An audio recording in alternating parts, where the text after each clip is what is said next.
So if you see a rainbow, that means you're in for some good luck. But if you see a deep sea fish, this means that something tragic is about to happen. Let's have a look at ancient lores and what they might mean IRL. In August 2020, people started out their day just like any other in California.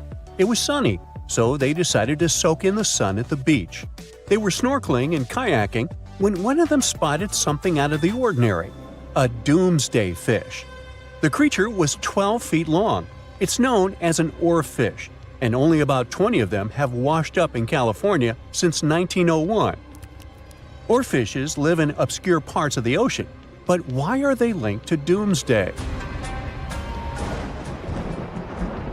Japanese folklore says they are harbingers of disaster.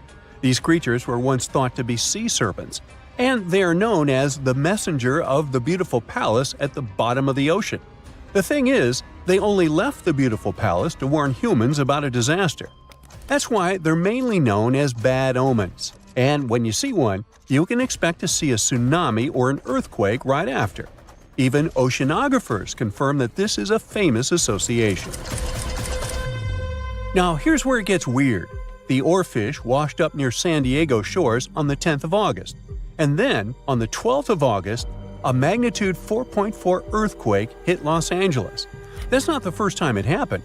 In 2011, in Japan, about 20 oarfishes were found stranded on the beaches and coastlines of Tohoku. Right after that, a magnitude 9 earthquake and tsunami hit the city. Something similar happened in the Philippines. On February 8, 2017, an oarfish was seen. 2 days later, a magnitude 6.7 earthquake struck the city and its nearby provinces. Sure, there is no way to prove both events are connected.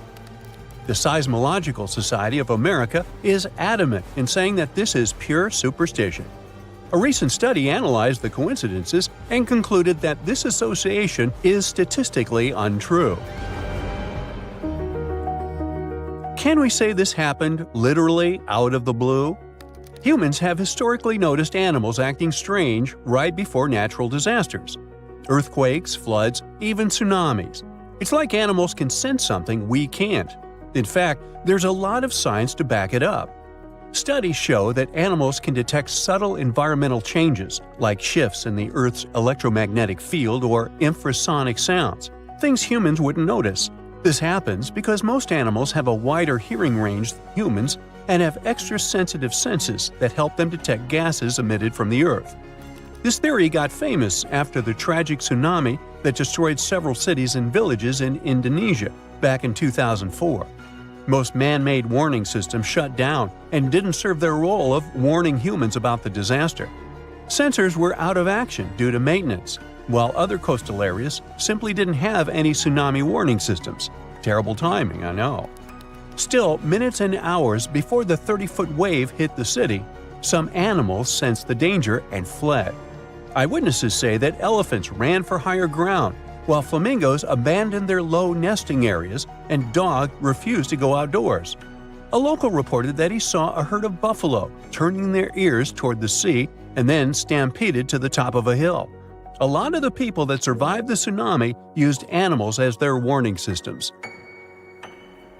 Now, this is not the first time humans have relied on animals to save their lives. The first official account of when it happened dates back to 373 BCE.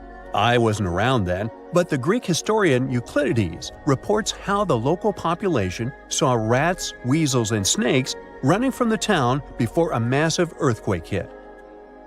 So what exactly is it that animals can sense that humans can't? To find that out, scientists put biologging tags on cows, sheep, and dogs living in Italy. For about half a year, they tracked the animals. During this time, official statistics recorded over 18,000 quakes in the region. The most shocking information was that animals began to change their behaviors up to 20 hours before an earthquake. Before an earthquake, something called positive holes happen. It's an electric charge that flows from the crust up to the surface of the Earth. They can change the air molecules above where they appear, and animals can pick up on them. There's also evidence that animals might sense changes in groundwater. Before earthquakes, the stress in fault lines can release radon gas, which could alter the chemistry of groundwater. Animals that rely on it might detect these changes and react. Birds are also super sensitive to shifts in the Earth's magnetic field, which can change just before a quake. Another research happened near Mount Etna. Located in Sicily, Italy, it's one of the most active volcanoes on the planet. In 2002, a massive eruption wiped out a ski lift, 2 hotels, and a series of shops located near Etna. So, over the past years, a group of researchers decided to track goats living next to Etna. Their big aha moment came in 2012, when the goats started to act erratically 6 hours before Etna started to spew lava. These researchers were able to retrospectively predict around 7 disasters over the course of 2 years, all thanks to these goats. Back in 2014, a group of scientists studying golden-winged warblers in Tennessee noticed something odd. The birds had taken a detour from their customary breeding grounds. These little birds flew 435 miles from the Cumberland Mountains, where they had just arrived after flying over 3,000 miles from South America. Right after the birds left, a series of more than 80 tornadoes struck the area, causing over $1 billion in damage. What these birds did is something scientists call an evacuation migration. They sensed the tornadoes coming from over 250 miles away. Infrasound is a big disaster giveaway. Storms and tornadoes make very strong infrasounds that can travel thousands of miles from the storm. Now, infrasounds are low-range frequencies, anything ranging below 20 Hz. With our normal set of human ears, we would never hear this. We have an average hearing that ranges from 20 Hz to 20,000 Hz. That means you can hear something like a very, very low bass note or as loud as the buzzing of a mosquito right next to your ear. An elephant's hearing range can reach below 20 Hz. This would make elephants expert at detecting disasters. Scientists also think that detecting infrasound is what helps birds dodge storms when they must cross the ocean. You see, the Pacific Ocean is known to not be at all passive. Although courageous humans venture to cross it, they're usually met with severe storms and conditions that their satellite instruments sometimes can't detect. Meanwhile, there's an ongoing project from France's National Museum of Natural History that is tracking more than 100 birds on their annual crossing over the Pacific. With the help of the International Space Station, they're trying to understand how these little creatures respond to natural hazards en route. But not everyone's convinced. Some scientists argue that while animals might be sensitive to environmental shifts, predicting disasters based on their behavior is too risky. The U.S. Geological Survey has pointed out that many reported cases of unusual animal behavior before disasters are anecdotal, meaning stories and reports, and large-scale studies have yet to prove a direct link. Although humans don't have these super capabilities of predicting disasters, we have some things that might help us. Notice this. The next time you're in a place where lightning is going to hit, your hair will give a sign. If it stands on end, this means that lightning is aimed toward your beautiful person and is about to hit you. So run, find shelter, get inside a house. That's the best you can do in a situation like this. Your heart is racing. You're running for your life from one of the biggest creatures you've ever seen. A giant reptile on 2 legs, sprinting right behind you. You hear the sound of a raging river next to you, but decide not to jump in. Thick leaves and bushes keep blocking your path, and you keep getting stuck in the mud. Everything around you is out to get you, and there's nowhere to hide. You spot a hollowed-out tree trunk and crawl inside. Whatever's out there is getting closer and closer. You hear deep guttural breathing and huge stomping. It's getting closer. You see a large tail from a crack in the tree trunk, swinging and knocking down bushes and small trees. Whatever it is, it's sniffing you out like those dogs at the airport. And right next to your face are giant bugs the size of a house cat. Perfect. You've always been scared to even look at crawly little things, but this one's so close and so big, you can actually see its facial features. It's looking at you like you're the alien. You want to scream, but can't. Then, out of the darkness, more bugs. They're curious things, flicking their antennas all over your body. Okay, this is too much. A bug is one thing, but now a giant centipede thing is crawling your way. Its fangs are the size of your thumb. You dart out of the tree trunk and come face to face with a giant monster. It stops and stares at you, knowing you have no place to go. Claws and teeth the size of bowling pins. That's enough to keep you up at night. It's getting ready to charge right at you. Welcome to the most dangerous period and area in history for a human, the mid-Cretaceous Sahara. This place was thriving around 100 million years ago in what would now be North Africa. Back then, the continents were all arranged differently, and the weather was wild. Extreme storms were pretty common, and temperatures would rise and fall like a Mexican wave at a soccer stadium. Then, sea levels started to rise. Water flooded the Kem region, an area between modern-day Algeria and Morocco. Over the next millions of years, asteroids, volcanic eruptions, and other natural disasters wiped out everything else. Bye-bye, dinosaurs. Thanks for playing.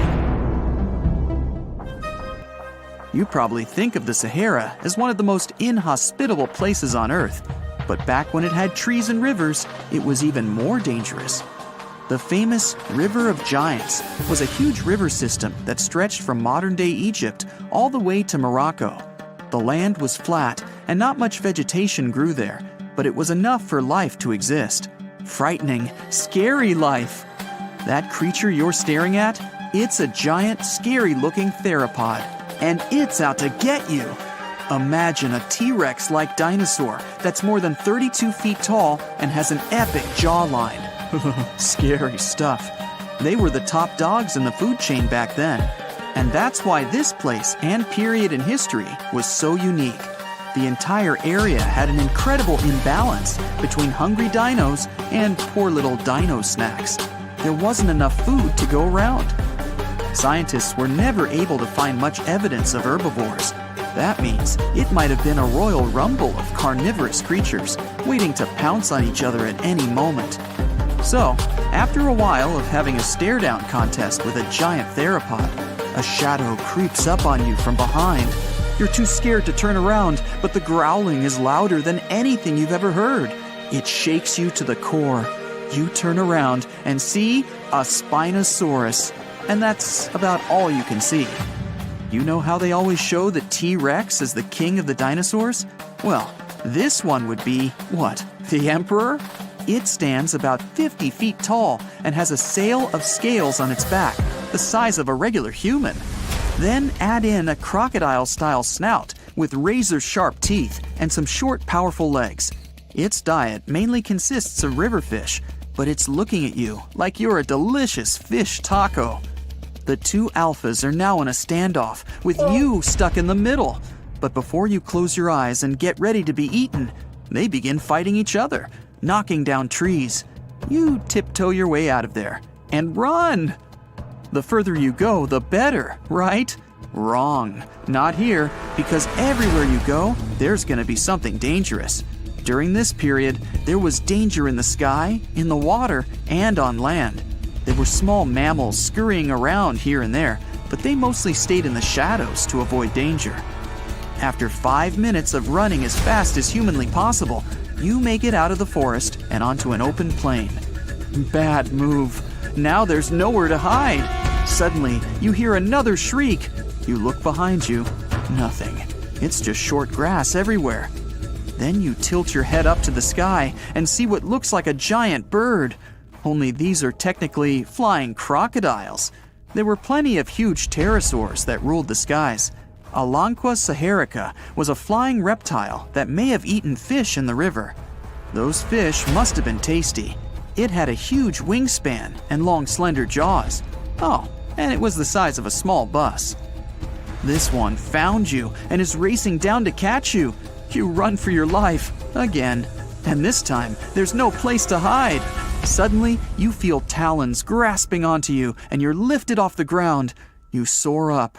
If you weren't scared out of your mind, you might have noticed how beautiful the giant river channels below you are. The Alanqua maneuvers like a fighter jet, headed for the mountains, dodging all obstacles. You see a large nest with some mini beasts in it. They're hungry and as large as you. Not a great combination. You try to break free, but it's impossible.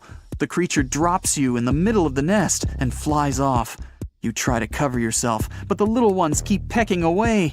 It's only a matter of time before it's too late. You look down below you and see the river. You can't tell how deep it is, but it's got a really strong current. You're out of options. You dive into the raging river and get dragged along with the current. Safe for now-ish. Imagine it's 2021. You're walking along one of the hottest and driest places on Earth, the middle of the Sahara Desert, only to find fossils of oversized fish. They ranged from bite size to bus size. Even freshwater sharks lived there. These weren't your average little fishies. Judging by their teeth, those guys meant business. You might even find a giant sea turtle swimming around. Okay, back to your wacky adventure. Luckily, you wash up on a safe sandy part of the river where you're able to relax. You drink some river water and try to find a safe place to make camp. Every noise you hear makes you jump. You sit down and try to enjoy the calmness of ancient Earth. Just when you feel you can finally catch your breath, you see a Spinosaurus walking along the river on the prowl. You run off and hide under a bush. It passes you by.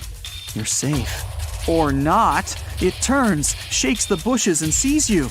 Just then, a large boom scares it away. It's the sound of you jolting awake. You turn on the light and see your cat staring at you. Those dinosaurs seem so real, probably because of that documentary you were watching right before bed. The entire mid-Cretaceous ecosystem depended on rivers for daily life. Just like all ancient civilizations, rivers were essential for the creatures of the time. And very recently, scientists discovered a new species of snakes that went extinct back then, with no known descendants. To understand these ancient ecosystems, it's important to know a lot about fossils. You might find two different fossils side by side, but those animals might have lived millions of years apart. In 2016, two researchers were trekking through the forests of Arunachal Pradesh, India, when they literally stumbled upon this camouflaged beauty hidden in the leaves. A local man pointed out the snake, and they quickly realized it wasn't just any average viper. With its unusual pointed snout, similar to a hump-nosed viper, and a stunning orange belly, this snake had them scratching their heads. Back at camp, they took a closer look and knew they'd found something special. DNA tests at the Indian Institute of Science confirmed it. They found a brand new species, now known scientifically as Trimeresurus arunachalensis. But the snake's unique features didn't stop there. The snake's paired reproductive organ was unlike any other viper, and its scale pattern was completely unique. While its closest relative has around 20 rows of scales around the middle of its body, this mysterious snake had only 17. The next species is a record breaker, and it's known as the largest gecko ever discovered, measuring around 2 feet long and being as thick as a man's wrist. The only known specimen of Delcourt's giant gecko is currently in France, but its exact origins are still a little bit of a puzzle. At first, people thought it might be from New Zealand because some local legends spoke of a giant, mysterious lizard that lived in forests. Even though it was a pretty fascinating theory, some recent DNA studies suggest that this nocturnal species is probably from New Caledonia. But as of now, no one can confirm it 100%.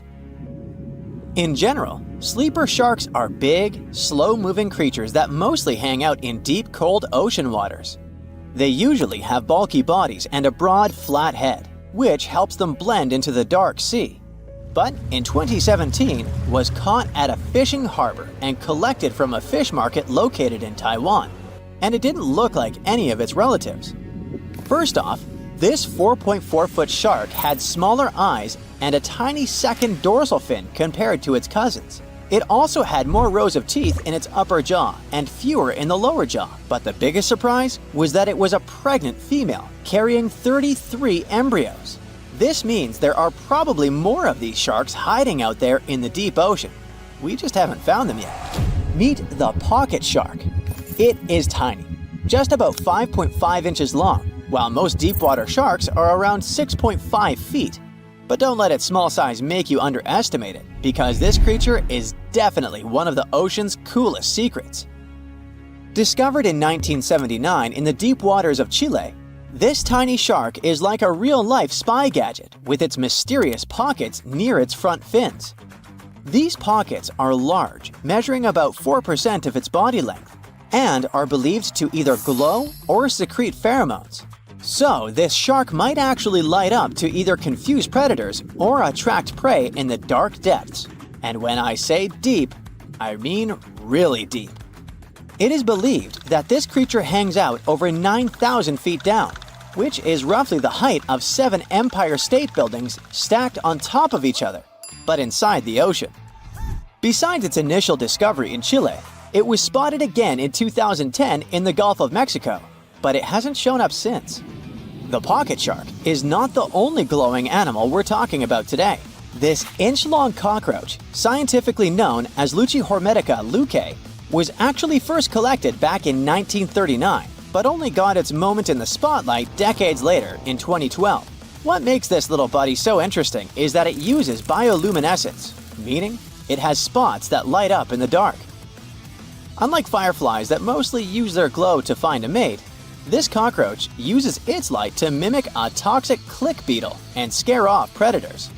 Unfortunately, the region in Ecuador where it was found was hit hard by a volcanic eruption, raising fears that this glowing marvel might be a one-of-a-kind discovery. Continuing with tiny creatures, meet Hippocampus minotaur, also known as the bull-neck seahorse. This little seahorse stands out with its wide neck, large head, and small body, which is why it's got the Minotaur nickname. The only known specimens were collected off the coast of Eden, Australia, and no one has ever seen it alive in its natural habitat. So that's why we don't know much about its day-to-day life. Some studies suggest it lives deep underwater, around 325 feet down, which is roughly the equivalent to the height of a 30-story building. It's believed this mysterious seahorse likes to wrap its prehensile tail around corals and might even hide in sand beds. Its yellow-orange color likely helps it blend into coral reefs. So spotting this intriguing creature in the ocean is pretty much like trying to find a needle in a haystack. Next on our list is the Nariño cat. In 1989, a single specimen of this mysterious spotted feline was discovered in Galeras volcano in southern Colombia. This little guy had a short tail with 7 black rings and a black tip, and its fur was absolutely unique, being more reddish than that of its relatives. Understanding that it wasn't an ordinary animal, researchers decided to visit a bunch of museums all over Latin America to find similar felines, but they came up pretty empty-handed. Then, DNA analysis confirmed that it was unlike any other known cat, having split from its closest relatives around 1.9 million years ago. The Bogota sun angel is a hummingbird with a stunning purple color and black flight feathers, plus a bright green chin and crown. For years, we only knew of one specimen that was bought in Bogota, Colombia back in 1909, and that was pretty much it. Nobody knew much more about this beautiful and mysterious bird.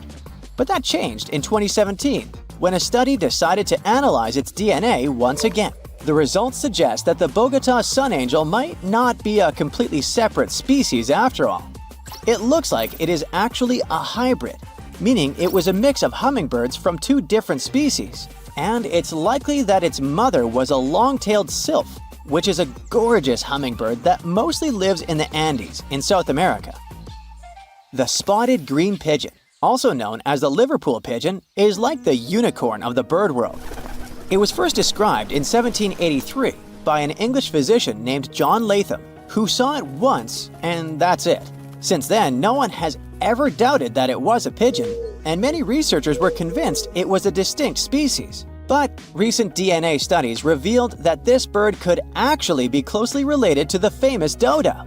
You know, that chubby, flightless bird from Mauritius that looked like a giant pigeon with a quirky beak. Anyway, the Liverpool pigeon is about 13 inches long and has a unique look with yellow spotted feathers. Unlike its ground-loving cousin, the Nicobar pigeon, the spotted green pigeon was likely more of a tree hugger, feasting on fruits up in the branches, Today, if you want to see this rare bird, you'll have to visit the World Museum in Liverpool, where the only known specimen resides. While you're in England, make sure to swing by London and check out the Natural History Museum. There, you will find the only specimen of a flying fox known scientifically as Pteropus bruneus. Flying foxes are usually some of the largest bats in the world.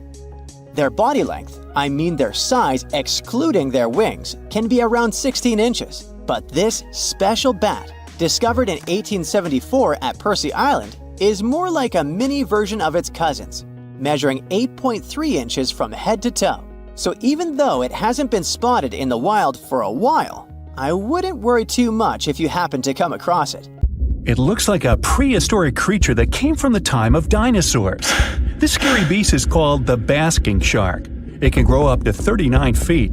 People have only reported 3 of them in the past 160 years. The last sighting was in 2015, and before that, about 80 years ago. These sharks sometimes rise to the surface to filter out small animals, such as shrimps and other small crustaceans, when they want to have a nice, tasty seafood dinner. But when there isn't enough grub at the surface, they go down to the depths of almost 3,300 feet, where they tend to stay for months, which is something researchers discovered using satellite tags. Tag, you're it! Now, basking sharks like to spend their time in more temperate waters, but they can migrate long distances. They live across the globe, but in warm tropical or subtropical areas, they won't go near the surface because they're not fans of high temperatures. The lion's mane jellyfish is not that rare, but it's fascinating how large it is. It's the biggest among jellyfish species and the longest animal. Its total length can reach 120 feet. That's approximately 23 feet more than the longest blue whale scientists know about. The jellyfish has around 70 to 150 tentacles, and they all contain huge amounts of neurotoxins that can seriously harm you if you come in contact with the animal. But people don't usually come across this type of jellyfish because it rarely lives near the coast, preferring the open ocean. Generally, you can find the lion's mane jellyfish no deeper than 65 feet below the surface, where it dines on small fishes, zooplankton, and some other types of jellyfish. It uses its tentacles to catch its value meal. Hey, you want fries with that? The giant phantom jelly comes out of the darkness and depths of the ocean's midnight zone. Its sun hat-shaped bell reaches over 3 feet across. This bell trails 4 ribbon-like mouth arms that can be up to 33 feet long.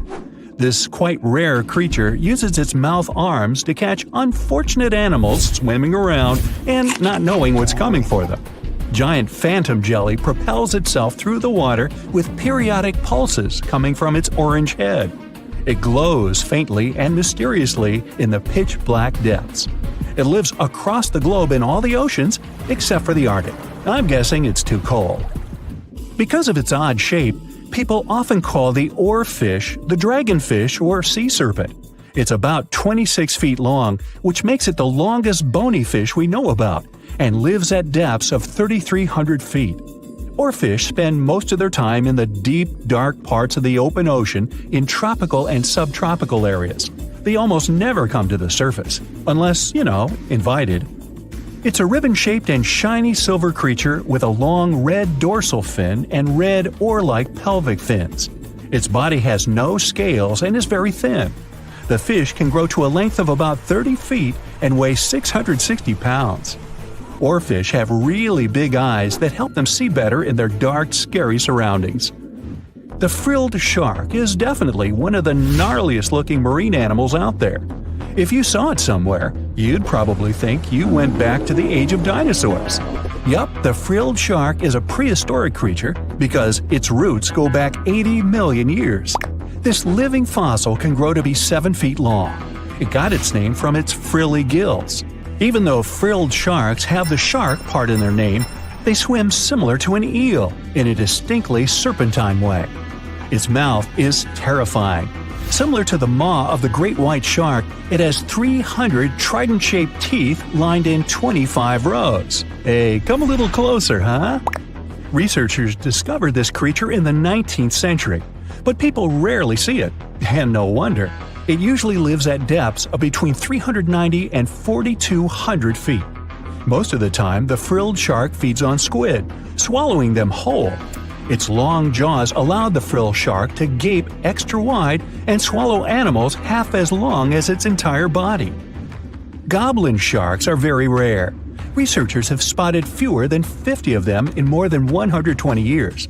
But maybe that's for the best, since we're talking about a pretty scary fella with a narrow snout and sharp teeth. It's also capable of thrusting its entire jaw outward when it wants to catch something. Sounds familiar. As it's lurking through the dark depths of the ocean, a goblin shark sees a small squid that looks quite yummy. The dangerous animal inches toward the squid. When the poor creature notices the predator, it tries to dart away, but it's too late. The shark has already thrust its jaw the whole 3 inches out of its mouth. This jaw is connected to the flaps of skin the shark can unfold. This helps a lot because the goblin shark is a sluggish animal, so it's pretty hard for it to chase its food. After finishing its lunch, the goblin shark puts its jaw back in its mouth and swims away as if nothing's happened. Goblin sharks mostly live at the bottom of the ocean.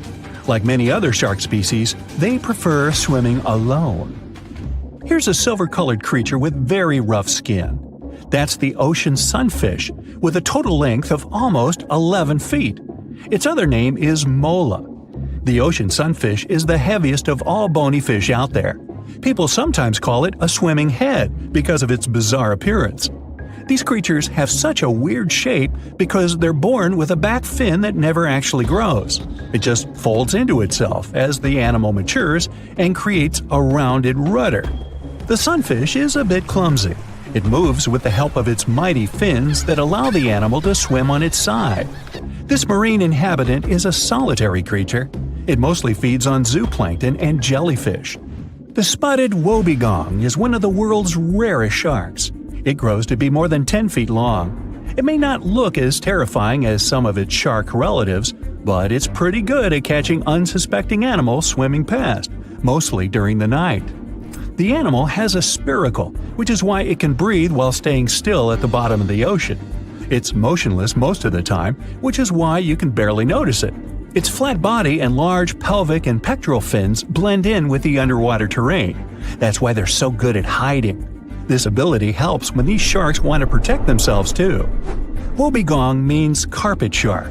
They usually live close to the ocean floor in coral reefs, on sandy bottoms, and under piers. People have even spotted the shark in the water that is barely deep enough to cover its flattened body. Now, blobfish lack teeth and bones, so they can't actively hunt. Since they don't have much muscle mass, they can barely move around. Hey, I had a roommate like that once. They get their energy from animals they scoop up from the seafloor. They also know how to conserve this energy. That's how it usually goes with deep-sea creatures. They don't have as much food as those animals that swim closer to the surface.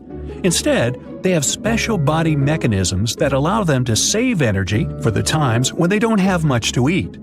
Pressure at the depths where the blobfish lives is 120 times as high as that at the surface. That's why the bizarre creature looks like a weird gelatinous mass only when you bring it up to the surface.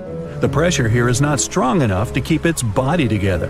Hey, breaking up is hard to do. The white margin stargazer could compete with the blobfish for the title of the ugliest animal in the sea, don't you think? Now, this animal has eyes on the top of its head, together with an upward-facing mouth which the creature uses to hide itself in the sand. That's where it spends most of its time, with only its eyes protruding from the sand. It chills this way until some small animal passes by. It can lunge at its target incredibly quickly, literally within milliseconds. This creates a vacuum in the water that pulls in a crab, fish, or some other small, unfortunate animal. Another tactic involves venom.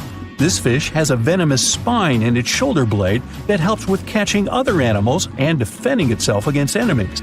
Even though it's not related to the electric eel, the white margin stargazer can generate an electric shock as powerful as 50 volts. Ow! Texas is home to some of the oddest, creepiest, and most unusual animals you've ever heard of. It might come as a surprise, but this state is full of creatures you'll hardly see in other places. So, let's have a look at the most amazing ones. This truly beautiful bright blue creature is called the blue sea dragon. Despite such an imposing name, the critter is actually tiny.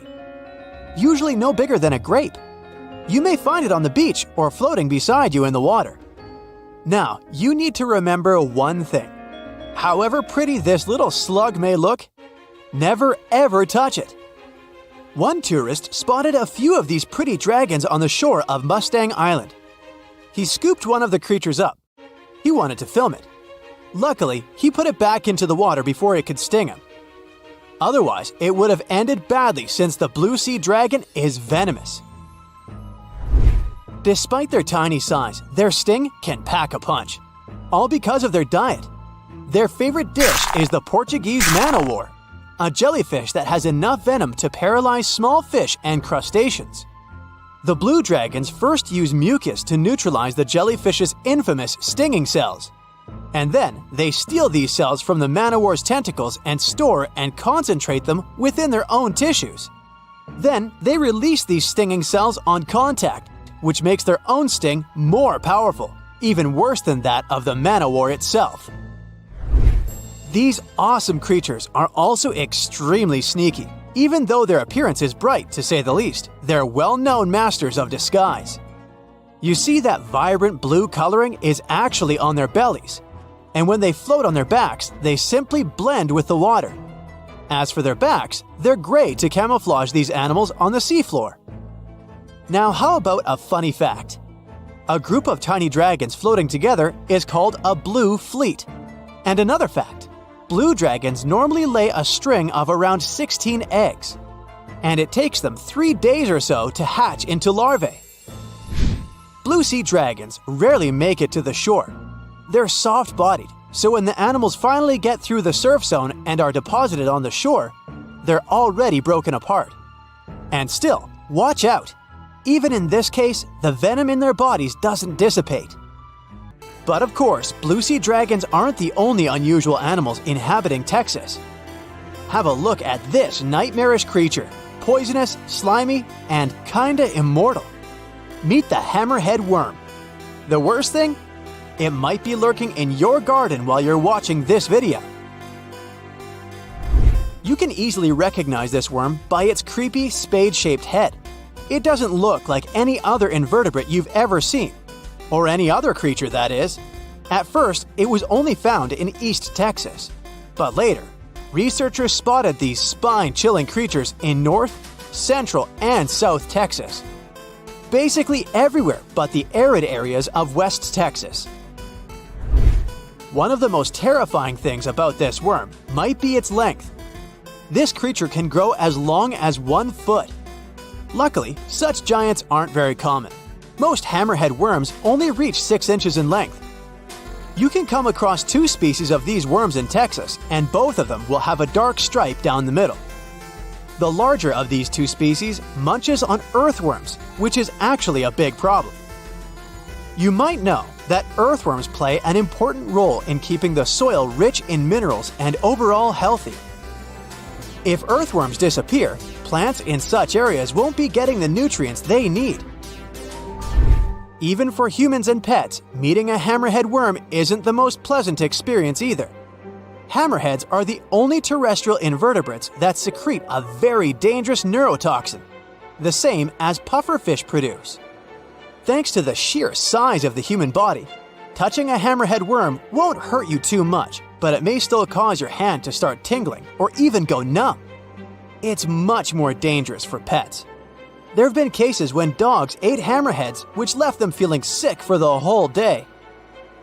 Interestingly, these worms are native to Southeast Asia.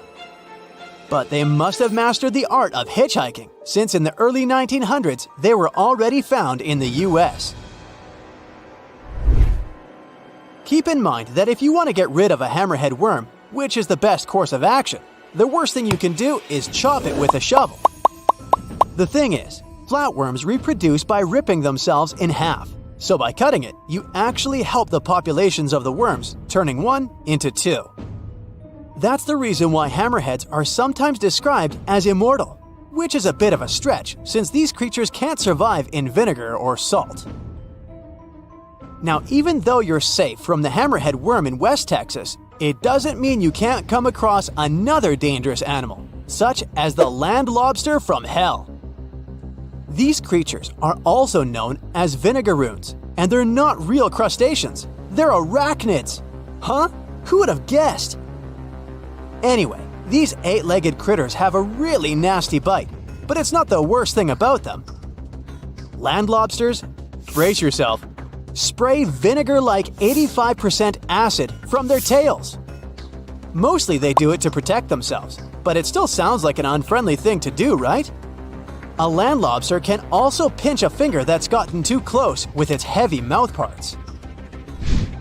At the base of their abdomens, Vinegaroons have long whip-like tails. That's why these arachnids are often called whip scorpions, even though they're neither related to scorpions nor have stingers. Summer rains lure these arachnids out of their burrows in search of food and love. Luckily, experts claim that land lobsters aren't poisonous to humans, but they're very likely to leave a mark with their large pinchers, which they use to capture insects. Vinegaroons can be considered useful since they eat millipedes, crickets, scorpions, and cockroaches. They hunt by sensing the vibrations of their prey with those long front legs of theirs. Since land lobsters prefer to come out after dark, you aren't likely to see one in the daylight. But if you stumble upon one, check it out. If it's a female, it may be carrying her hatchlings on her back. Now, imagine it's the middle of spring and you're walking among blooming flowers and greenery. Suddenly, you spot something extremely bizarre on the ground. The animal looks cute, fluffy, and soft-looking. The desire to touch it is irresistible. Watch out! The sting of the hairy caterpillar can pack a serious punch. This one is called the pus moth caterpillar, or asp. There are several stinging caterpillar species in Texas: the buck moth caterpillar, spiny oak slug caterpillar, saddleback caterpillar, and eo moth caterpillar. And touching any of them can lead to unpleasant consequences. If you had touched that pretty hairy thing in the park, you'd most likely start feeling a burning sensation and develop an itchy rash. In the worst case scenario, you'd even have to go to the emergency room. The main problem is that people react very differently to caterpillar toxins. Some may develop more severe reactions than others. Plus, how bad the consequences are also depends on the thickness of the skin in the affected area. In most cases, the unpleasant sensation and rash go away in a few hours or sometimes days. On the bright side, such caterpillars later turn into moths and butterflies that help pollinate flowers and trees. Getting rid of these critters means doing a massive disservice to the area where you live. Specialists are sure that coming across a stinging caterpillar won't lead to anything bad if you keep in mind the rule of thumb. If a caterpillar looks fuzzy, don't touch it. And the best solution to dealing with such creatures is educating people on what such caterpillars are, what they look like, and why it's dangerous to touch them with unprotected hands.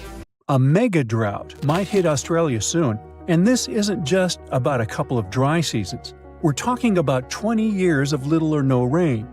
While Australia could be facing the longest and most devastating drought since official records began, the rest of the world might struggle to buy bread, flour, or cereals. Energy prices are likely to spike globally, and neighboring countries like New Zealand, Indonesia, and Malaysia must be prepared to receive Australians directly affected by the lack of water. To truly understand how severe this situation could become, we should first examine past disasters. First off, Australia is no stranger to droughts, and this phenomenon can happen across their entire territory. From 2017 to 2019, the southeast part of the country went through what they call the tinderbox drought. This was a severe bone-dry event where the cooler months saw only about half the usual rainfall. Parts of Australia became so dry that wildfires were a constant threat. Crops failed, and water was scarce. This drought was also thought to have contributed to the Black Summer fire disaster. By the end of 2019, bushfires were raging across the country on a scale never seen before. with people describing them as rivers of lava flowing down from treetops. The losses were staggering. The tourist industry alone took a hit of $2.8 billion, and over 7,000 jobs disappeared as a result of this difficult period. The tinderbox drought was a big reminder of what Australia might face in the future. That's why it's so important to understand what happened in the past to get a full picture of a possible 20-year mega-drought. But there is one problem. Even though droughts are relatively common in Australia, the rainfall data available until today isn't enough for researchers to predict the future, and our records only go back to around 1900. So experts decided to study tree rings to uncover missing environmental data. If you look at a tree stump, you'll notice concentric rings on its surface. As trees grow, they form new rings, and the thickness of these rings depends on how much water they get. During a mega-drought, the rings appear thinner because the trees don't have much water. Unfortunately, these natural records usually only go back a few hundred years, and it only tells us about specific local conditions, not the situation across all of Australia. So, experts turn to computer models to simulate how Earth's climate changed from the year 850 to 2000. This approach helped them to paint a picture of when megadroughts might have occurred in Australia and how to predict what might happen in the future. But what they were really interested in was whether the human factor might be making this scenario worse over the years and if we are somehow intensifying these dry periods. So, are we to blame for these mega-droughts? The short answer is, we're not sure yet. On one hand, dry periods in Australia do seem to last longer than they did before factories and machines became common. On the other hand, they don't seem to be getting more intense or happening more often than before industrial times. This means a drought lasting 20 years might not be directly linked to human activities. Actually, this kind of phenomenon is just a normal part of how rainfall changes in Australia over time. This is backed up by evidence from ice cores, which suggests that a 39-year drought hit eastern Australia around 800 years ago. What makes it all so fascinating is that there isn't just one cause for this phenomenon. I mean, there is no single mechanism that explains all cases of megadroughts. It happens because the right combination of ocean and atmospheric conditions come together, and you end up with a drought. And just by random chance, you might have periods where there are 100-year-long droughts. Despite what many people think, megadroughts are not geographically isolated. They have occurred on every continent except Antarctica over the past 2,000 years, and are often linked to natural events. For instance, megadroughts in North America and Southwest South America were driven by El Niño, where the Pacific Ocean near the equator gets warmer than usual, disturbing normal weather patterns.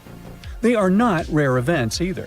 In fact, the U.S. Southwest has been experiencing a megadrought since 2000. It's being considered the driest period in 1,200 years for the region. Major reservoirs like Lake Mead and Lake Powell are at low levels. Heat waves are hitting cities like Phoenix and Las Vegas harder than ever, and wildfires are happening more frequently as the land gets drier. Now, let's think about the future. Even though we have a very recent and concrete example from the U.S., research can't exactly predict how a 20-year megadrought would play out in Australia. Usually, such events show up mainly as reduced rainfall and snowfall, but in most areas, the increase in drought risk will be caused by a warmer, more arid atmosphere. So the ground will probably look parched and cracked, rivers and lakes will likely shrink, and the sky will be relentlessly clear and blue, with barely a cloud in sight. Farmers might struggle to grow crops, making grocery prices rise worldwide. Things like bread, flour, and cereals may become scarcer, as Australia supplies about 13% of global wheat exports. Coal mines might be affected, as they depend on water for extraction, washing, and processing. That might drive up power costs for industries around the world, which could be passed on to consumers, impacting global growth and inflation. As cities might face water shortages, Australians will likely find new ways to conserve every drop or maybe move to New Zealand or Southeast Asia. Now, you're probably thinking, when is this big event going to happen? Honestly, it's really hard to predict exactly. Mega droughts can happen every 150 to 1,000 years, but experts think Australia should be ready for one to happen in the next 10 years or so. And this possibly should be taken seriously. This phenomenon has been known to contribute to the collapse of entire civilizations. Take the Akkadians of Mesopotamia, who built the world's first empire more than 4,000 years ago. Studies of moisture at the ruins of Akkadian cities suggest that they experienced a massive drought lasting 300 years, and this may have led to their collapse. A similar thing happened to the Assyrian Empire, which existed over 2,700 years ago, in what is now northern Iraq. For years, it was a real mystery why they left their capital of Nineveh and never returned. But recent studies of a stalagmite in the Kunaba cave revealed that the rise and fall of the empire coincided with a wet period followed by a 125-year-long mega-drought. Because they were very dependent on seasonal rain for agriculture, this dry period made their life much harder. Even though experts now believe they probably left because of the dryness, the question of where they went is still a mystery. So, yep, mega-droughts may have played a role in the collapse of great civilizations in the past. But on the positive side, we've come a long way since then, and recent climate technologies can help us prepare for events like this. Now that we know a 20-year mega-drought is very much possible and might happen soon, Australia has some time to get ready for it.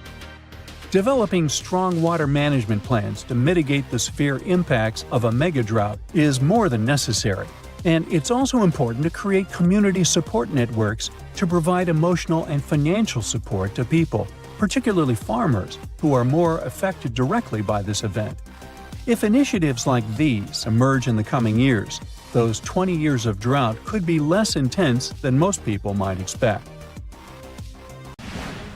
Now, you can't find living dinosaurs nowadays, which is a good thing, mostly, but you can still meet some creatures that might have gone to lunch with them. The frilled shark, for example, is a living fossil that comes from a family of sharks that have been around for about 80 million years. One of the coolest things about it is its long, eel-like body that can grow as long as 6 feet. It has 6 pairs of gills on its throat, which help the frilled shark breathe in the deep, cold ocean where there isn't much oxygen. The shark can move very quickly, like a snake, to catch its prey when it least expects it.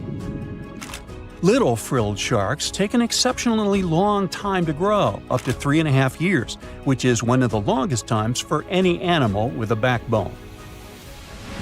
The Chinese giant salamander is another living fossil that can tell you what was going on Earth around 170 million years ago. Now, when I say tell, I really mean it, as it can make sounds like hisses, whistles, and barks, and even a noise that sounds like a crying kid.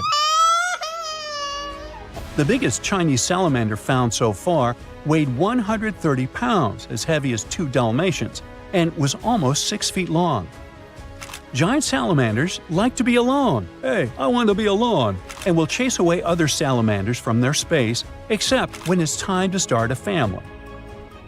During the day, they hide and sleep under rocks. They can make a special substance from their skin that keeps predators away. Now, gharials are reptiles that have been around for about 38 million years. They live in India and Nepal in slow-moving, muddy rivers. Sadly, there are very few gharials left in the wild, less than 100. These creatures can't control their body temperature, so they need to sunbathe to get warm or cool down in the water if they get too hot. Their eyes are close together and face forward, which helps them see in 3 dimensions and judge distances more accurately. Gharials also have a transparent third eyelid that protects their eyes when they're underwater. They have over 100 sharp teeth, but they can't chew their food. Instead, they use their strong jaws to grab prey and then, swallow it whole. The alligator gar is a fish that has a family history of more than 100 million years. It still has some cool features from ancient times, like being able to breathe both air and water.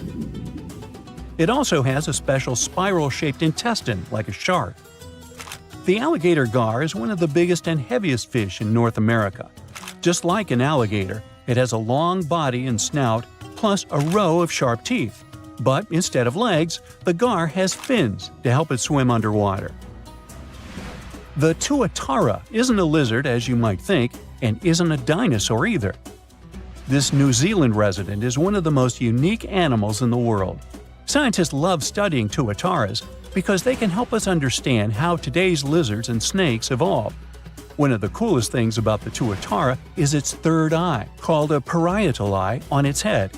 It has its own lens, retina, and a nerve that connects it to the brain.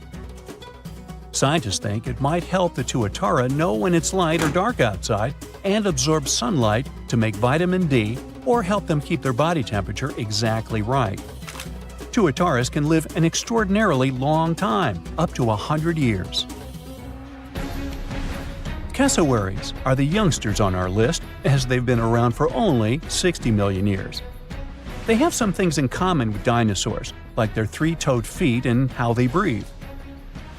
Cassowaries love to eat fruit, lots and lots of fruit. This love of fruit helps the rainforest because when cassowaries eat the fruit, their bodies don't harm the seeds inside. As they move around the forest, they spread these seeds, you can guess how, with their own natural fertilizer, helping new plants grow.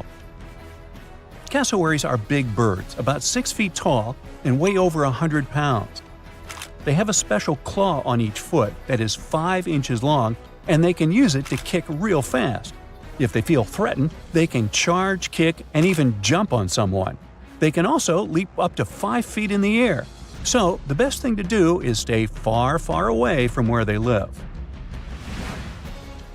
The order Notostraca is a group of crustaceans that you may know as tadpole shrimp or shield shrimps.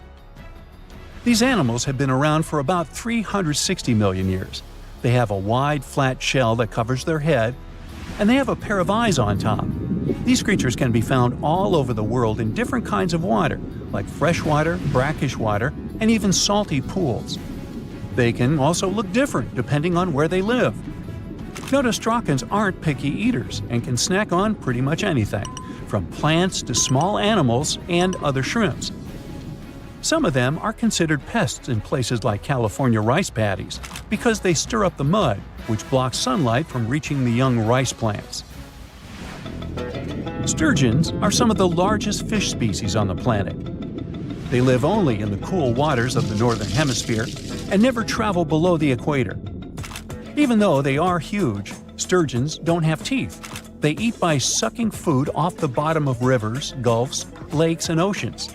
Scientists believe that sturgeons came from a group of fish that first appeared around 419 million years ago, long before dinosaurs even existed. Their ancestors survived a big extinction event that wiped out 90% of all species and went on to become the largest fish in many rivers in North America and Eurasia. Sturgeons can live up to 100 years old or even older. Female sturgeons can lay up to 3 million eggs at a time, but not all of the eggs eventually turn into real fish. Our next hero, the Pacific lamprey, has successfully lived through at least 4 mass extinctions. Its ancient ancestors evolved over 450 million years ago. These creatures have cartilage instead of bones and a third eye, which is a special light-sensing organ on top of their heads. Instead of a regular jaw, they have a mouth surrounded by teeth. They latch onto prey and sup up body fluids like real underwater vampires. And although he wasn't living underwater, the story goes that King Henry I of England might have lost his life because of a lamprey. The English monarch loved this fish so much that he defied doctors' orders to stop eating its flesh. He got sick every time he'd have it, but the lack of bones and the unusual taste made the royal fall in love with it. As a result, he got some scary symptoms from eating lamprey and eventually passed away. Can you say clueless? The elephant fish, also called the Australian ghost shark, has been on Earth for around 400 million years. Even though they're related to sharks, they aren't actually sharks. Instead of bones, their bodies are made entirely of cartilage. These fish have a special shiny tissue in their eyes that can make their eyes look like they change color from yellow to green. Elephant fish can be pretty tough and will fight back if they feel threatened. They like to be alone and usually don't hang out with other fish. Horseshoe crabs also deserve the title of survival champs, as they've been around even before dinosaurs, since 450 million years ago. 4 species are still roaming the ocean from Maine all the way to Mexico. Horseshoe crabs are more like spiders than ticks than they are like real crabs. They have 9 eyes, plus extra light sensors near their tails so they can see really well.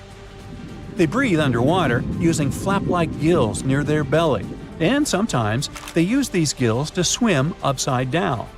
Every spring, when the tide is high, these creatures come up to the beach at night to mate and lay their eggs, and you can see hundreds of thousands of them.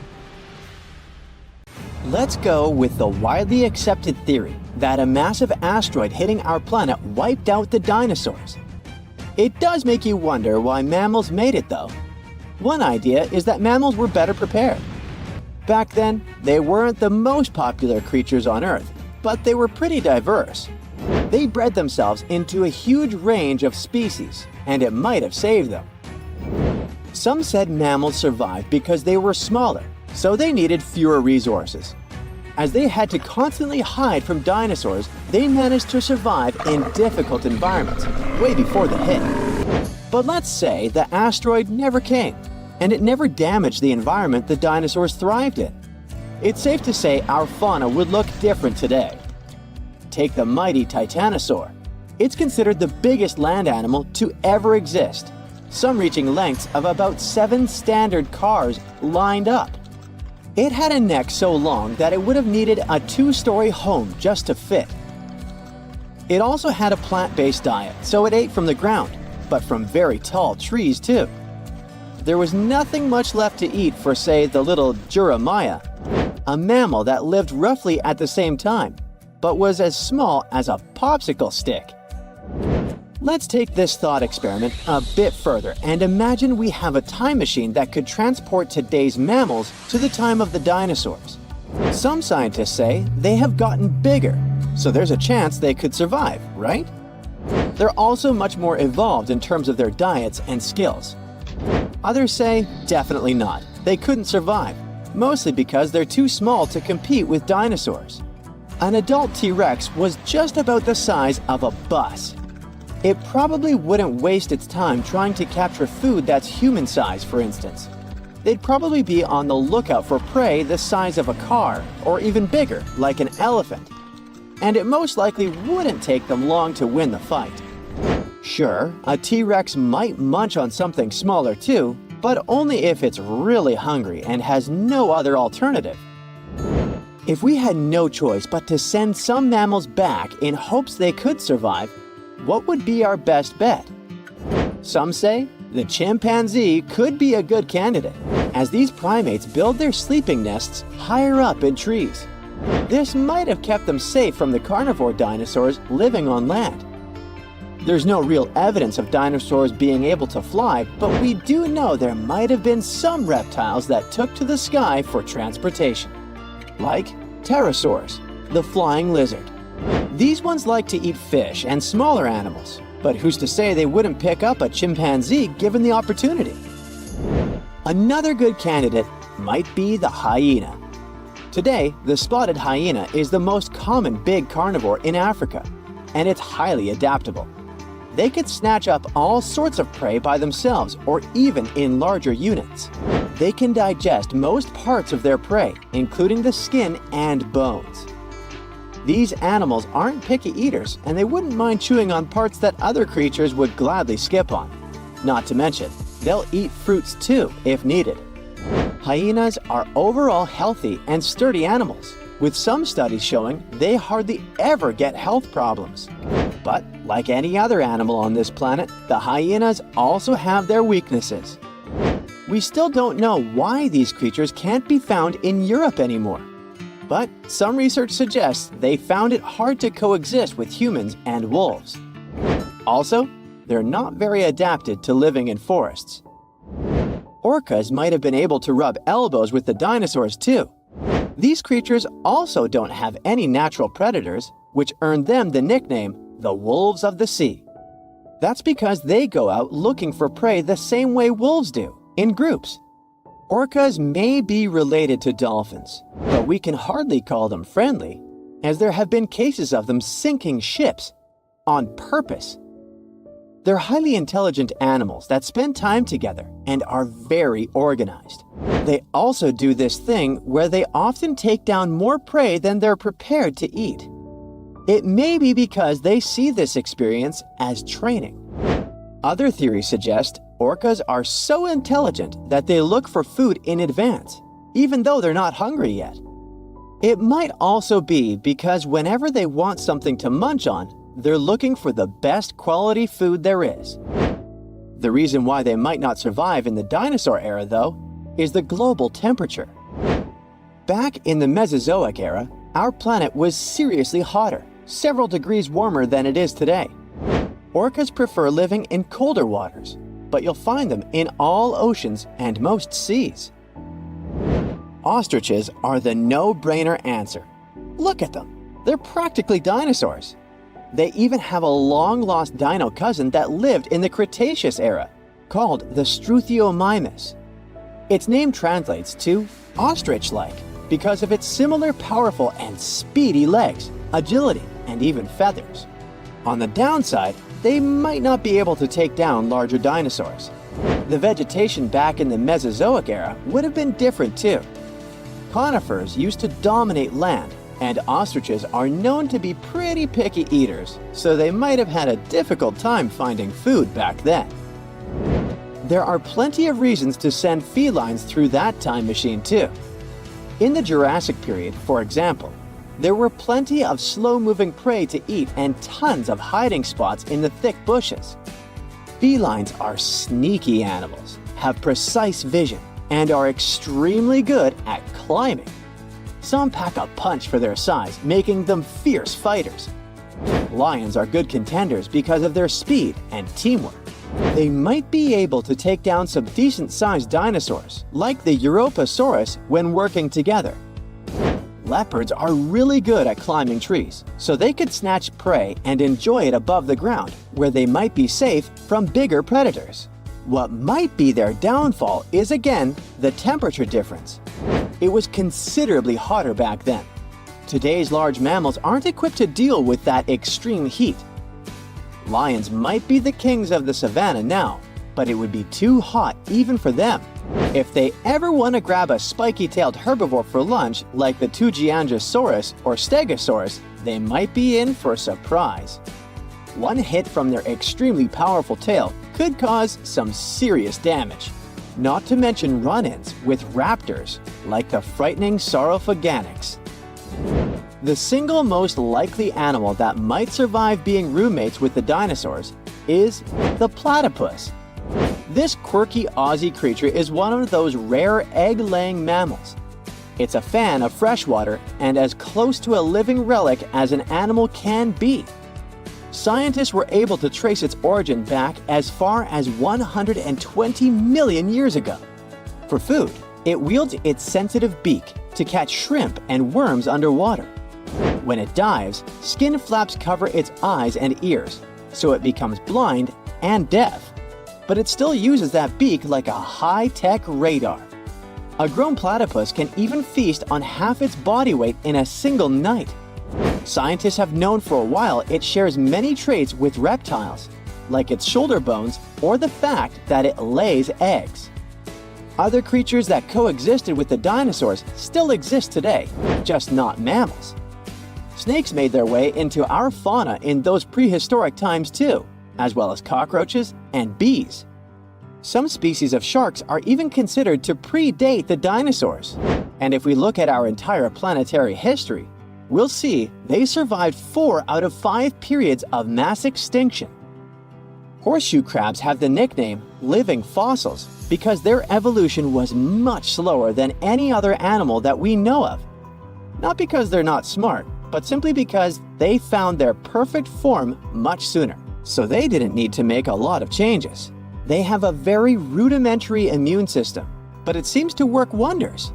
No wonder they stayed pretty much the same for over 400 million years. Most of the ocean is still shrouded in mystery, whether we're talking about dark corners or creatures that are hiding in the depths. But sometimes it gives us a peek into scary things it hides in its cold, dark depths. Like when you hear on the news that there are some deep sea creatures washed ashore after a powerful storm once again. Some just look weird, while others are real monsters that live at depths of more than 3,300 feet. The coldest and deepest parts of the ocean have created one specific phenomenon called gigantism. So, sea spiders, squids, worms, and many other animals, mostly invertebrates, or creatures without backbones, they're all way bigger and scarier than the versions we see in the more shallow areas. In the Pacific depths, you can see a sea sponge as large as a minivan. Or what about the colossal squid that lives in subantarctic waters and is nearly 14 times longer than the arrow squid, a type that mostly lives in New Zealand? Researchers found many of these underwater monsters in the abyssal zone of the ocean. Back in 2021, the researchers showed images of the giant phantom jelly. It was at a depth of 3,200 feet. Its tentacles were 33 feet long. Wow, I wouldn't like to face that one on the beach. It probably eats only small fish and plankton, but it can swim to depths of more than 21,900 feet. And down there, this giant jelly doesn't have enough food. How does it survive then? Scientists haven't figured it out yet. And there are even more questions related to the giant squid, the biggest one ever found. This monster is 43 feet long, with a weight of nearly a ton. Imagine if those tentacles would grab your car, or something like that. They would smash it like it was a toy. There's no light in the abyssal zone. Sun rays just can't penetrate that deep. So there's no algae or underwater plants there. Local animals mostly eat snow. Marine snow is not like the regular one you build a snowman with. It consists of any small flakes or remains that fall from the surface of the ocean. Maybe even some leftovers that animals up there couldn't eat. So it's not much. But apparently, it's enough for very large creatures that hide deep down there, like giant squids. Squids that generally live at such depths don't bother going after their prey. They just wait until the poor animal swims right up to their long tentacles and falls into a trap.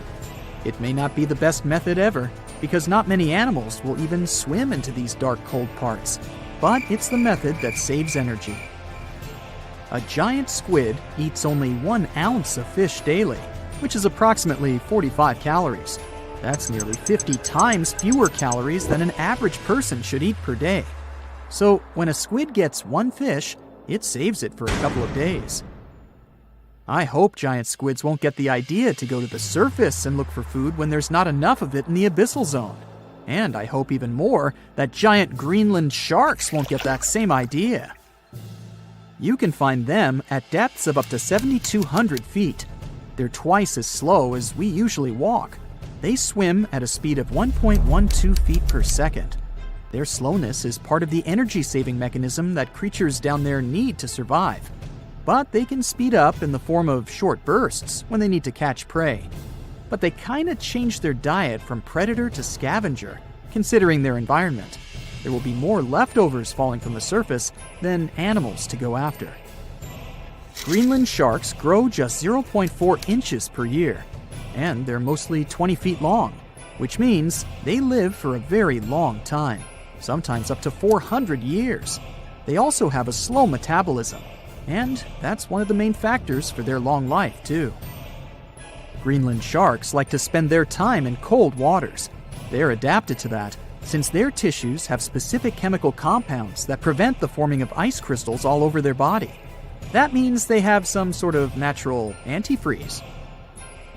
So what makes them so big? Scientists are still not sure, but some theories try to explain it. There's this thing called Kleiber's rule that says bigger animals tend to be more efficient. Just take a small fish and compare it to a whale with a mass hundreds of times bigger. The whale has a greater metabolism. it conserves energy more efficiently and loses less of it to the surroundings through heat. Moving on, bigger animals can ingest bigger prey. They're more likely to go through tough issues in their environment or defend themselves from predators going after them. Also, the body gets bigger when temperatures are lower. The Greenland shark is a perfect example. So are giant sea spiders. Sea spiders are generally common, and you find some very small ones at 0.04 inches. But in deeper parts of the Antarctic, they become 3-foot-long giants.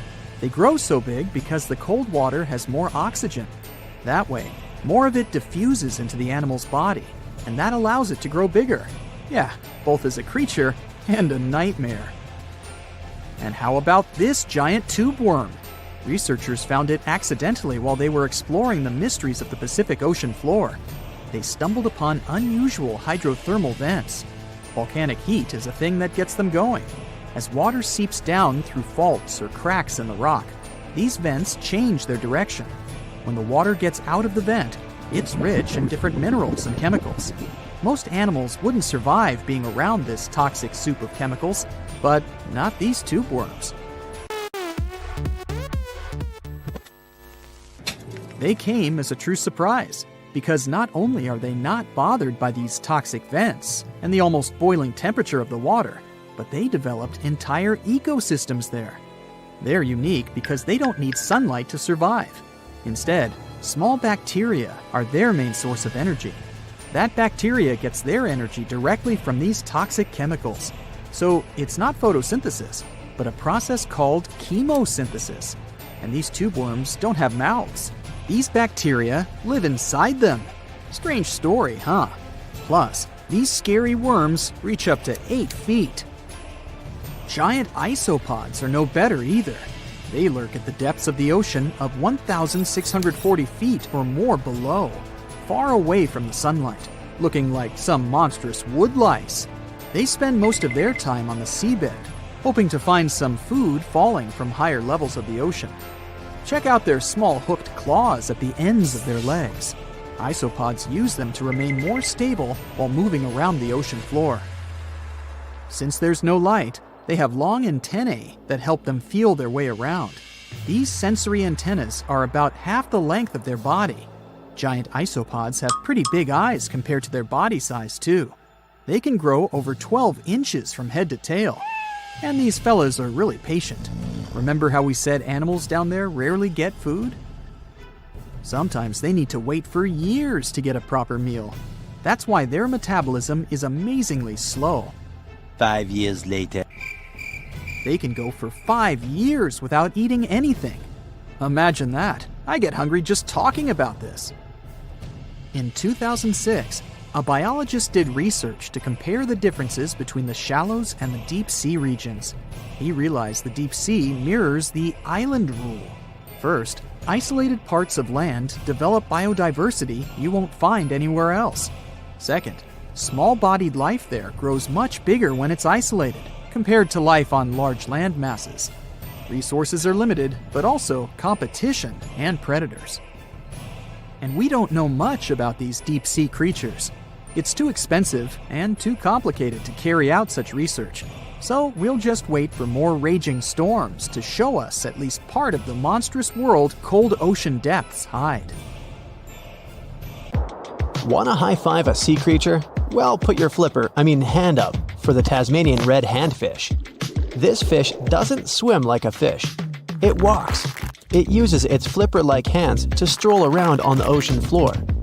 These bottom walkers are disturbed by swimmers and boats a lot.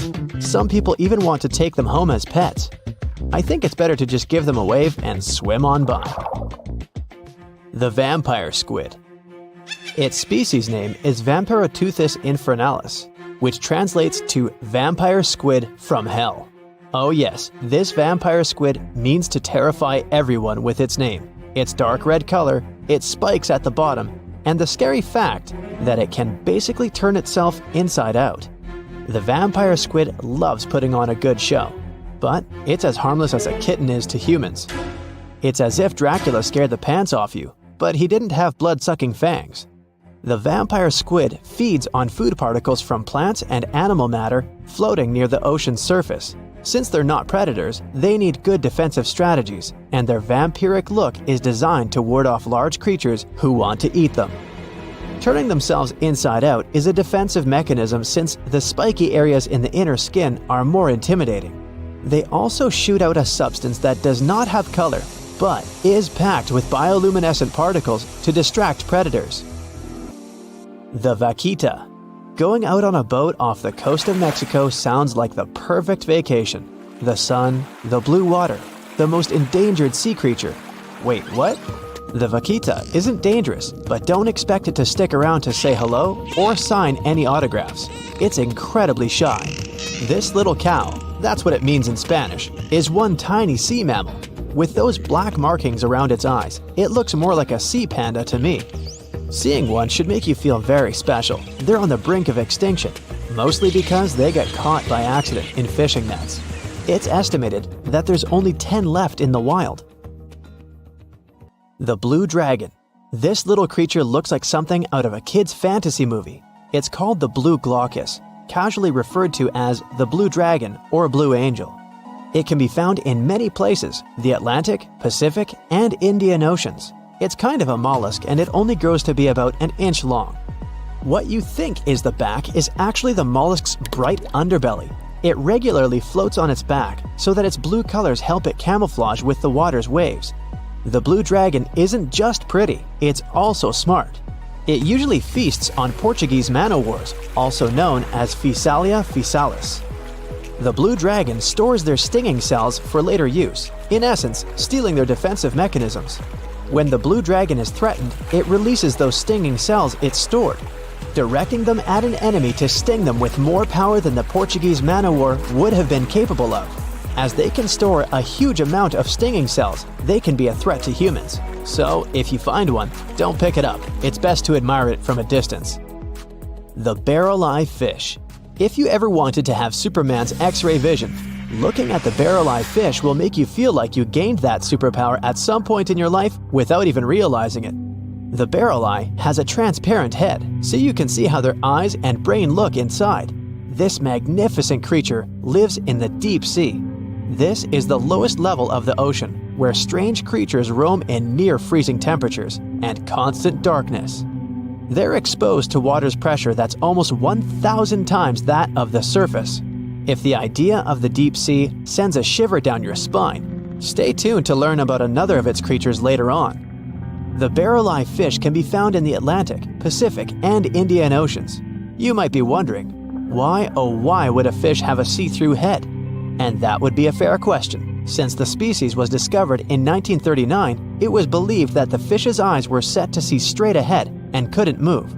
So it was assumed that they had tunnel vision. Scientists Bruce Robinson and Kim Reisenbichler from the Monterey Bay Aquarium Research Institute recently discovered that the fish can move its eyes vertically to see through the top of its translucent head, thus noticing if there are predators or prey nearby. The transparent head also allows more light to enter so they can detect prey better. It's believed that the barrel-eye fish eats jellyfish and small fish species. If you dive in the ocean at night, you might be lucky enough to see how orange ball corallomorph blooms in the dark. But make sure to be quick because as soon as you turn on your flashlight to take a good look, it will retract its tubes back into itself. The megalodon. The whale shark isn't the biggest shark known to humans. If the entire shark species were a kingdom, the prehistoric megalodon would be the ruler of the sea. Megalodon roamed the ocean a long time ago. About 15.9 to 2.6 million years back between the early Miocene and late Pliocene eras. While they've long been extinct, people are still amazed to learn about these gigantic sea beasts. Megalodon could reach anywhere between 45 feet to 60 feet in length with jaws more than 6 feet wide. A fossil of a tooth that once belonged to a megalodon measured at 7 inches. Needless to say, I'm pretty stoked that these guys have long been extinct. But there's still some adventurers out there hoping to meet this monster one day. The Dumbo octopus. This adorable creature, or creepy creature, or however you want to see it, is officially called Grimpoteuthis. More casually, it's referred to as the Dumbo octopus named after the Disney character. Though Dumbo, the elephant, not the octopus, was teased for his big ears, it's highly unlikely that this adorable octopus gets teased by its water neighbors. They are the deepest living octopuses, living in the deep sea, and you know how scary that place is. They're only about 8 inches tall and spend their days hovering just above the seafloor eating snails, worms, and other food they find in the current or near ocean vents. There are nearly 17 species of Dumbo octopus, and they all have differences in height, color, and body parts. If you can't get enough strange animals, you'll be glad to learn that the deep sea has barely been explored by humans. So, keep an eye out. There are bound to be more fascinating animals discovered in the deep in the future. The sea angel. These creatures might look and sound pretty cute, but their diet is far from sunshine and lollipops. Their favorite food are sea butterflies. They lay mucus traps for them and wait in ambush. The squat anemone shrimp. This shrimp is tiny, only 0.5 inches. It's also known as a dancer shrimp because of its peculiar behavior. When agitated, it raises its bottom above its head and does a little dance. Divers also say it readily jumps on their hands and cleans them. The coconut crab. This guy may look pretty creepy, especially when the sun goes down. Mature coconut crabs are around 3 feet in length. Their preferred foods are coconuts, but they can also hunt down lizards and even large birds. The slender snipe eel. Slender snipe eel is a slim and long creature that's still a mystery for marine scientists. It's 4 feet long and it has at least 750 bones in its spine, which is much more than any other animal in the world. The sea pen. Sea pen is 7 feet long and it has a lot of varieties, but most of them look indeed like a pen or a quill. The similarity is even more striking when the animal has a water-filled bulb that anchors it to the floor. The Persian carpet flatworm. This creature looks indeed like a carpet, despite being very small by comparison. It's only 4 inches long, able to become both male and female. It doesn't really mate with other flatworms. Rather, it fights them for the right to bear posterity. The flamingo-tongued sea snails. Tourists love these extraordinary snails for their pretty colors, thinking it's a shell, but in fact, the shell is quite dull and hidden underneath colorful soft tissues. They eat softer, toxic parts of corals and store their toxins to protect themselves. Well, hey there! We dive back in time and into the oceans over 500 million years ago, just, because we can. Whoa! Watch out! It's not megalodon or giant sea reptiles you need to look out for here. It's a bizarre, unearthly-looking creature called Anomalocaris. The name means unlike any other shrimp, and I think you'll agree, it looks like a nightmarish cross between a shrimp and a modern-day centipede. 2 tentacles protruding from its face, each lined with razor-sharp teeth. Oh yeah, and this thing was about the size of your leg. With a wave-like movement of the flaps on each side of its body, it was graceful for a terrifying creature. It was also more advanced than any other life on this planet at the time. Especially those huge eyes. You have only one lens in each of yours. This giant shrimp had 16,000. That's 4 times more than a common housefly. And you know how good their vision is. Good enough to dodge that swatter every time. All this allowed Annie to become one of the first animals on this planet to feed on others.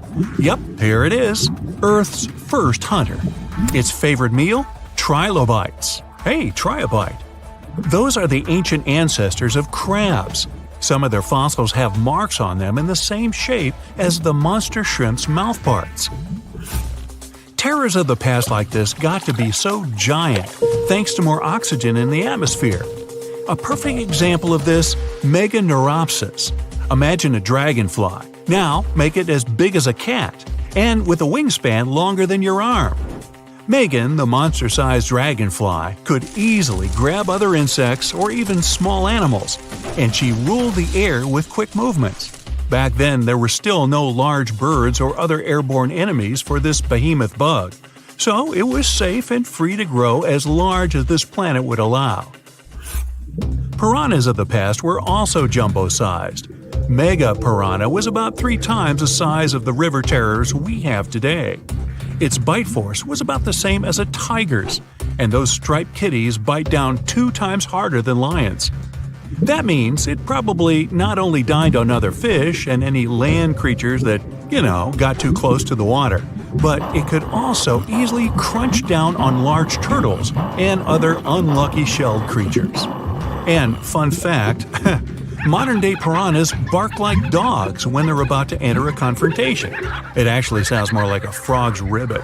But makes you wonder, what did this mega-sized ancient cousin sound like? A bear roaring? How about giant sea scorpions the size of your bed? Go back about 460 million years, and you'd see them swimming under you. And watch out for that tail. Scientists still don't know if these creatures could use it to inject venom like your standard land scorpion, but something tells me I wouldn't want that thing anywhere near me. Then there's this guy, Therizinosaurus. Terry looks sort of like a goose with long arms. Oh, and did I mention this goose dino is about 2 stories tall and longer than a bus? Yow! Its arms make the T-Rexes look even more bite-sized, each 8 feet long, almost triple the length of T-Rexes. And on the end, razor-sharp claws the size of your whole arm.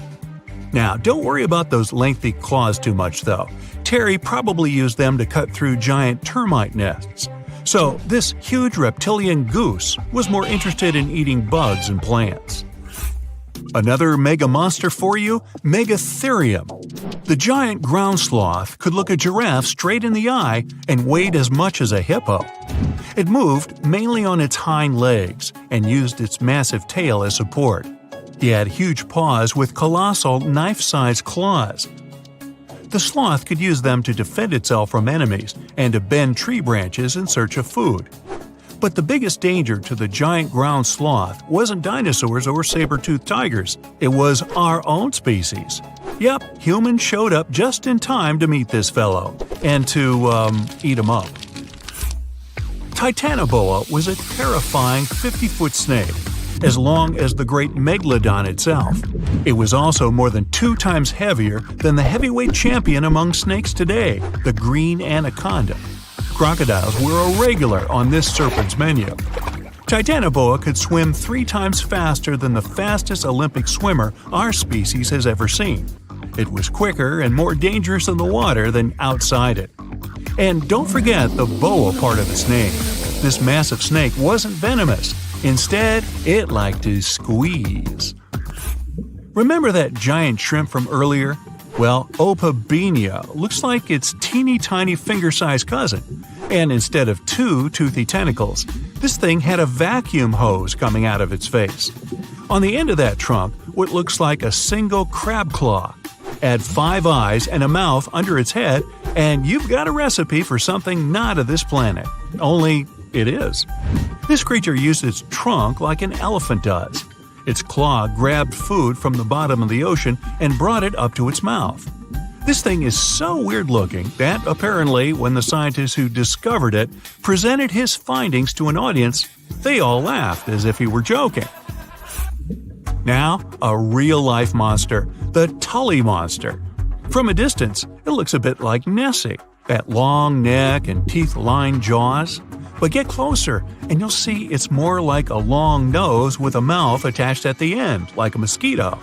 Its eyes are further back, sticking out of tubes all snail-like. Tully was an ancient mollusk, about the size of your forearm. It probably dined on jellyfish and shrimp 300 million years ago. Thylacus smilus will put a smile on your face as long as you don't get too close. No, it's not a relative of the saber-toothed tiger. It was a marsupial, making it more related to a kangaroo than anything. And if you compare them to body size, its fangs were actually longer than a saber-toothed tiger's. And they grew continuously. As for that beard on its chin, that's actually all chin. The lower jawbone grew down to a point under the mouth. Those fangs were rooted to the skull, going way back to its eyes. When the mouth was closed, that bony beard protected the long, sharp teeth from breakage. Staganapolis, not to be confused with Minneapolis, might look like a big crocodile with a squished-in snout, but it was mostly harmless. Its small head and very few teeth meant the reptile didn't have much to work with when protecting itself. That's what all those armored scales were for, and no need for huge fangs or long rows of razor-sharp teeth when you're a plant eater. That beak-like tip on its nose allowed the stag to dig up plants. So, really, this reptile was more like a 10-foot scaly pig than a croc. Basilosaurus was a type of ancient whale that lived on our planet about 45 million years ago. Not quite as long as a blue whale, but this guy was still big enough to munch down on other whales and even sharks. Some people believe these monsters could still exist today. Eyewitnesses claim to have seen a giant sea dragon, and Basilosaurus fits the description. Plus, 90% of our oceans are unexplored. There's plenty of space to hide a sea monster. But scientists haven't found any fossils of this ancient whale younger than 3.7 million years. So, this myth is busted. Stegosaurus is one of the most recognizable dinosaurs that ever lived. It can easily be distinguished by those huge spikes on its tail and the bony plates on its back. It was twice as long as a giraffe and nearly 5 times heavier. But compared to its body size, it had the world's smallest brain. It was no larger than a dog's. Pelagornis had the largest wingspan of any bird ever discovered. It was twice the size of the largest bird today, the wandering albatross. Such huge wings made it hard for the bird to take off. It could only do so by jumping off cliffs. And when it finally spread its wings, this giant could only go about 40 miles per hour. The fastest bird today can reach speeds 5 times that. The stonefish. Stonefish aren't going to win any beauty contests, unless the pageant is for best rock look-alike. Their tiny unreflective eyes and rough skin blend in perfectly with their environment. A large head, an even bigger mouth, and a home full of, it's rocks. And just because you're on the beach doesn't mean you're safe. Stonefish can survive for 24 hours out of the water. Stepping on one, or even handling one, won't be that fun. Their dorsal fin spines have extremely strong venom. It shoots out when they get stepped on, and it can lead to paralysis or even heart failure. You'll need help fast. No wonder they're one of the most dangerous creatures in the water, or anywhere. Be careful when scrambling around rocky areas. They love to play hide and seek. The deep-sea dragonfish. If there were a prize for the most hideous fish in the ocean, the deep-sea dragonfish would win. With slimy, scaleless skin, massive teeth, and a face only a mother could love, this bad boy of the sea is nothing to mess with. It likes to swim between 700 feet and 6,000 feet below the surface of the ocean, where the waters are the darkest and coldest. Along with some other creatures on this list, the deep-sea dragonfish relies on its bioluminescent body parts to catch prey. It also uses its hanging appendage, which boasts a little red light on the end, coming out from its lower jaw. Many fish mistake this little light for prey, luring them right into the jaws of the deep-sea dragonfish. Very clever dragonfish. Very clever indeed. The fangtooth. The Mariana Trench is an underwater trench with a depth of 35,000 feet, nearly 7 miles below the ocean surface. Let that sink in. While scientists know the Mariana Trench exists, it's one of the least explored places on Earth. It's also the deepest area of Earth's oceans. And although many creatures down there probably haven't even been seen by humans yet, scientists have had the creepy pleasure of getting to know the fangtooth. The fangtooth fish shamelessly lives up to its name. Just look at that thing. The fangtooth is carnivorous and feeds on just about anything it can find that gets caught in its sharp-toothed mouth. These fish rely on their contact chemoreception to find prey. In other words, they can sense chemical residue that comes off of other living organisms in the deep sea. This is because they don't have any light-producing cells on their bodies, unlike many other deep-sea fish. On top of all that, it's pretty dark down there, so whatever crosses their path, they chomp on. While these guys look pretty scary, they're not a threat to humans. They only grow about 7 inches long. Even so, I wouldn't want to run into one of these things during a relaxing swim in the ocean. The Dunkleosteus. Strangely enough, this prehistoric fish, known as the T-Rex of the seas, had no teeth. Those were replaced with bony plates that allowed it to have the strongest bite among other monsters of its size. The goblin shark. If you thought the movies about sharks were scary, this next deep-sea creature will make you swear off going for dips in the ocean forever. However, it lives 3,000 feet underwater, so you'll never likely see it face to face. The goblin shark looks like a cross between a shark and a creature from your worst nightmare. These sharks boast a protruding sword-like snout with a jaw that juts out to match. Unlike other sharks that have more of a gray hue, this creepy thing looks not so pretty and pink. Aside from their scary demeanor, what do scientists really know about the goblin shark? Well, not much, except that they can grow up to 18 feet in length. Looks like there's still a lot to learn about these guys, if you dare to. By the way, did you know that sharks don't sleep? Many species have to keep water moving over their gills to get oxygen, so they can't fall into a deep sleep like we do. That's why they stay half awake during rest. Typically, sharks don't even close their eyes. The cookie cutter shark. This shark is a living horror, with lower teeth being big and sharp, while the upper ones are much smaller. When its teeth fall off, the shark eats them to maintain calcium levels. Pretty smart solution for a shark. The frilled shark. Studying the frilled shark is like looking through a portal back to prehistoric times. That's because scientists think that these eel-like sharks haven't changed much since their oldest ancestors roamed the deep sea waters, so they're sometimes referred to as living fossils. These sharks' mouths are filled with a terrifying 25 rows of backward-facing sharp teeth, 300 in total. They're designed to grasp prey and hold them tight so they can't get away, according to early studies of the shark conducted in 1884 and published in the Bulletin of the Essex Institute.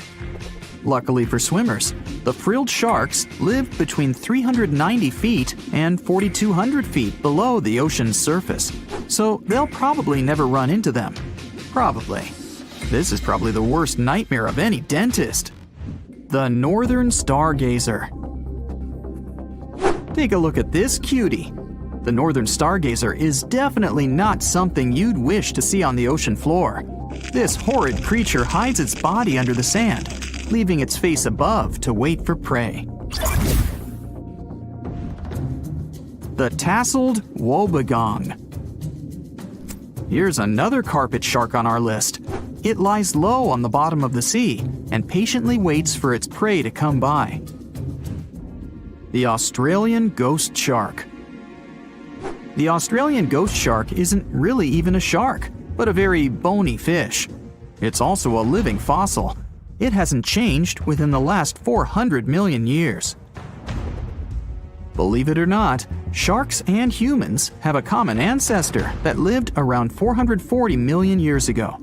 Even though we both evolved in our own way, there are still some signs of that connection. For example, the genome of an elephant shark is very similar to humans.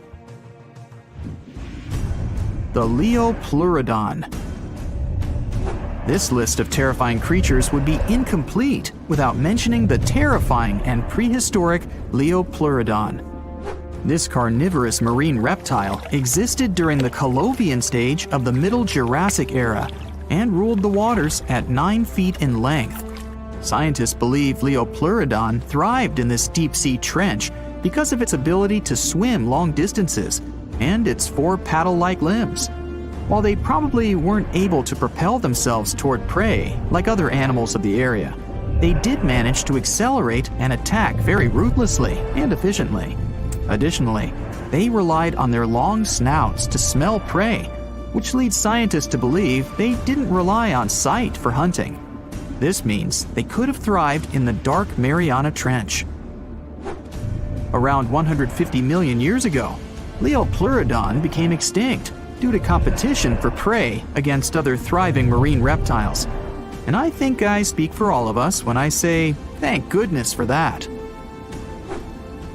Considering that scientists have only explored 5% of the ocean floor and found some of the scariest sea creatures imaginable, one can only dream of what other animals reside in the deep sea waters. Perhaps it's best to keep them in your imagination. Am I right? The megamouth shark. This shark is a filter feeder, and it's friendly to humans, although its huge mouth can look quite threatening. Like basking sharks, it swims with its mouth constantly wide open, as if it were on Twitter. The gulper eel. This deep-sea eel has an easily distended belly that allows it to swallow prey twice its size in a single monstrous bite. They have very unusual jaw shapes and can reach about 2 to 3 feet in length.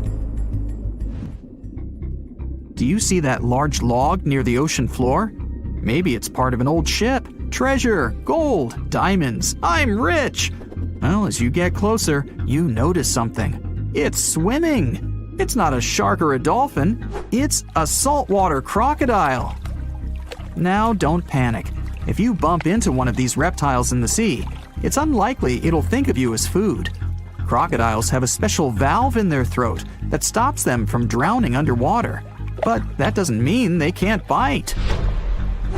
Usually, they're heading to a nearby island, and the quickest way there is to body surf. They can't really take the ferry, you know. Watching one from a distance should be okay.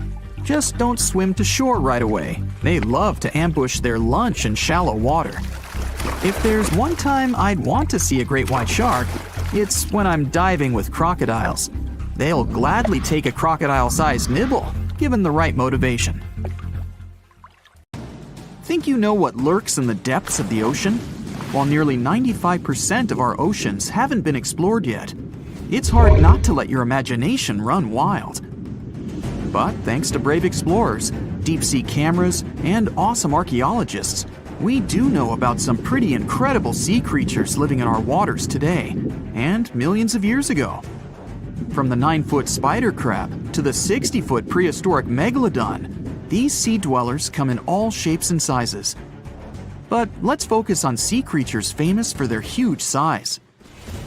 Can you guess which living species of whale is the largest? Well, it's not the orca, but that's a good guess. The orca is a toothed whale that can grow to anywhere from 23 feet to 32 feet, which is slightly smaller than a school bus. How about the narwhal? Nope, they're not the biggest either. These unicorns of the sea live mainly in Arctic waters and only grow 13 feet to 20 feet in length, and that's including their 9-foot tusk. Tired of guessing? Okay, I give in. The largest whale that still exists today is the blue whale. At a jaw-dropping 82 feet to 105 feet, the blue whale is not only the biggest whale we know of, but is currently the largest animal to have ever lived on Earth. Seriously. These animals are bigger than a T-Rex, and even the prehistoric megalodon. If you were to put a blue whale next to a school bus, it would look like it could swallow it. Think about that. According to National Geographic, a blue whale's tongue can weigh the same as an elephant. And their hearts can weigh as much as a car. That doesn't even sound possible. It's no wonder these giants need to eat about 4 tons of krill every day. While there aren't too many animals living today that can compete with the blue whale's epic proportions, there is an entirely different species that is a good contender, and it's not quite what you would expect. It's a jellyfish. No, I'm not talking about the little jellyfish that wash up on the shore and ruin a perfectly good day at the beach.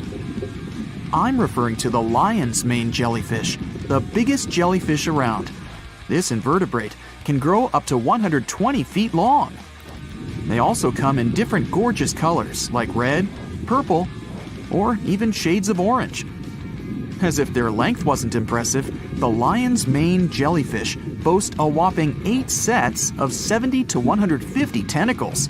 That means they can have up to 1,200 in total. And here's the giant oceanic manta ray, the largest type of ray in the world. Their wingspan can be longer than a bus. These guys can reach 30 feet in length. They also have the biggest brain compared to body size among all fish. Unlike their stingray cousins, mantas don't have venomous tails. And while the lion's mane jellyfish and the blue whale are yet to be beaten for the longest sea creature, there is one marine creature that can grow even larger in length. The Portuguese Physalia physalis, tentacles and all, can reach a length of 165 feet long, and that's according to mentalfloss.com. While this thing may look a lot like a jellyfish, it's actually known as a siphonophore, and there are hundreds and sometimes thousands of them that are genetically identical. Their long tentacles help the organism catch prey, and its sting is fatal to most animals, even humans in some cases. What's even creepier is that if one of the tentacles comes off the organism for whatever reason, it can float around the water for days before decomposing. Even if it's detached, this tentacle can still sting you. But don't go running out of the ocean just yet. Your chances of being hurt by a Portuguese Physalia physalis sting are pretty slim. However, if you do get stung, the side effects aren't pretty, with welts, stomach cramps, an elevated heart rate, and an upset stomach. While you don't want to go anywhere near these long creatures, they sure are pretty to look at. Check out all those colors. The Shastasaurus is the biggest marine reptile that has ever existed. These predators lived during the late Triassic period, about 210 million years ago. These amazing giants could reach lengths of up to 69 feet and weighed more than 75 tons. This made the Shastasaurus as heavy as a blue whale. And if you could stand this creature up vertically, it'd be as tall as a 7-story building. Despite appearances, the Shastasaurus was actually pretty slim for its size. Its ribcage was only 6 feet across. You'd think that this big guy was chowing down on other dinosaurs, but that's not the case at all. This reptile survived on a diet that consisted of small fish and cephalopods, like octopuses and squids. The Albertonectes is a bright representative of the plesiosaur family, meaning that this marine reptile had a small head on an incredibly long neck and large flipper-like limbs that helped it move through the water. These creatures occupied the seas around North America 76 to 70 million years ago. The length of this sea monster could reach 38 feet, with its neck taking up 23 feet of that length. Its neck was a true record breaker. It had a whopping 76 bones in it. No other animal known to humankind has had so many vertebrae in its neck. Scientists aren't sure why they needed such a lengthy neck. They might have used it to collect shellfish off the seabed, or perhaps it helped them capture their main prey, fish and squids. This aquatic reptile also had gastroliths in its stomachs. Some of them were as big as 5.5 inches in diameter. The Tylosaurus belonged to the Mosasaur family. It dominated the shallow seas of North America about 85 to 80 million years ago. This was an enormous predator, with the biggest representatives reaching 45 feet in length. It had a narrow hydrodynamic body with a blunt, powerful head that the animal used to ram and stun its prey. Its body was equipped with agile flippers and a long tail decorated with a maneuverable fin. The Tylosaurus was a carnivore, and its diet included not only fish, turtles, and small sharks, but also other mosasaurs, plesiosaurs, and flightless birds. Meet Ophthalmosaurus. This prehistoric reptile thrived during the late Jurassic period and lived in oceans all over the world. Ophthalmosaurus weighed somewhere around 6,000 pounds and grew to approximately 16 feet long, according to newdinosaurs.com. That's about the same length as the beluga whale that exists today. It's too bad these guys went extinct before we had a chance to see them ourselves, as their cartoonish wide eyes and dolphin-like features are pretty darn cute. Of course, the Ophthalmosaurus evolved over time to become ophthalmologists, or eye doctors that we know today. No, that's just a lie. Just testing you. The Mosasaurus is a truly gigantic predator that dominated the seas all over the world about 66 million years ago. According to fossil evidence, some specimens could be more than 50 feet in length. This fact makes the Mosasaurus the biggest marine carnivore of its time. One of the most terrifying things about this creature was its crocodile-like head, decorated with literally hundreds of razor-sharp teeth, neatly organized in 2 rows on both jaws. The thing is that it was pretty challenging for the Mosasaurus to grab its prey in the water. That's why it had all these teeth, plus something special: pterygoid teeth anchored to the bones on the roof of its mouth. This made hunting and holding onto its prey much easier. The Styxosaurus belonged to the plesiosaur family and lived during the late Cretaceous period, around 85 to 70 million years ago. Upon first glance at this dinosaur, you might mistake it for a sea snake, and it'd be an honest mistake. There is a place deep in the ocean where pressure is 1,000 times stronger than that we're used to at the surface. This force is enough to turn an unprotected human into dust instantly. Well, maybe more like mud. Anyway, that's why explorers need some serious preparation and equipment to survive in such extreme conditions down in the Mariana Trench. It is as wide as 20 national malls in Washington, D.C., and about 1/5 as long as the diameter of Earth. People who went all the way down describe it as a chilly, quiet, and very peaceful place. They saw a bright blanket of red and yellow rocky outcrops, and there was a whole variety of unique, small, translucent animals. The popular myth is that more people have gone to the moon than to this deepest place on Earth is not true, though. In total, 24 humans flew to the moon, and at least 27 brave souls dove down to the Mariana Trench. Most of them were explorers and not proper scientists. They just go there for the thrills and also to collect video evidence of different wildlife, geological formations, and human-made objects. Humans started traveling around space and into the ocean depths at around the same time. The first moon landing was in 1969, and the first person to go down the Challenger Deep, the deepest part of the Mariana Trench, did so in 1960. This unusual location got its name after the British ship HMS Challenger, which first located this massive drop in the ocean floor at the end of the 19th century. It would take 8 more decades before the first human went down to it. Explorers didn't manage to do it in a conventional submarine. They used a type of submersible called a bathyscaphe. The Swiss oceanographer Auguste Piccard designed his own in 1953. 7 years later, the submersible managed to do the impossible. It had reached a depth of nearly 36,000 feet. But what explorers saw was merely a fraction of the trench's full size.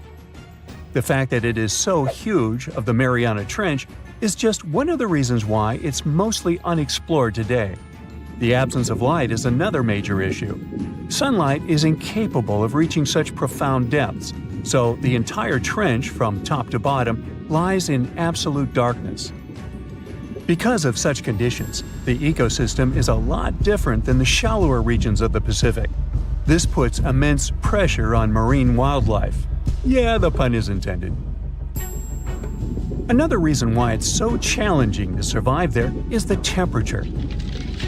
Water freezes at 32 degrees Fahrenheit. At the bottom of the Mariana Trench, the ocean is just a couple of degrees above freezing.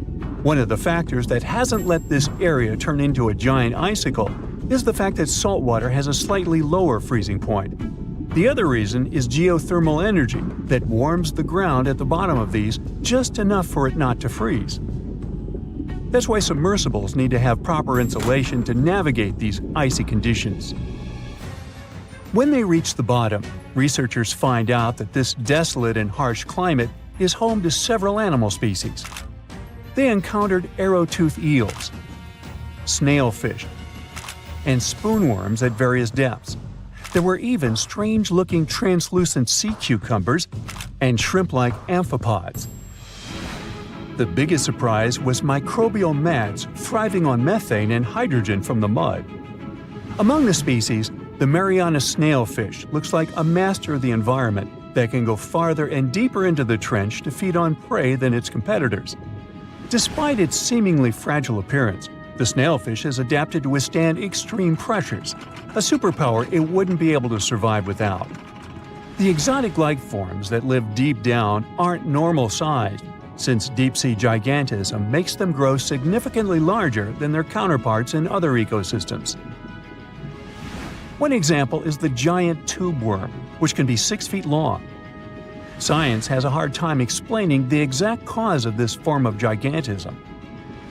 Thermal vents are just one of the possible explanations.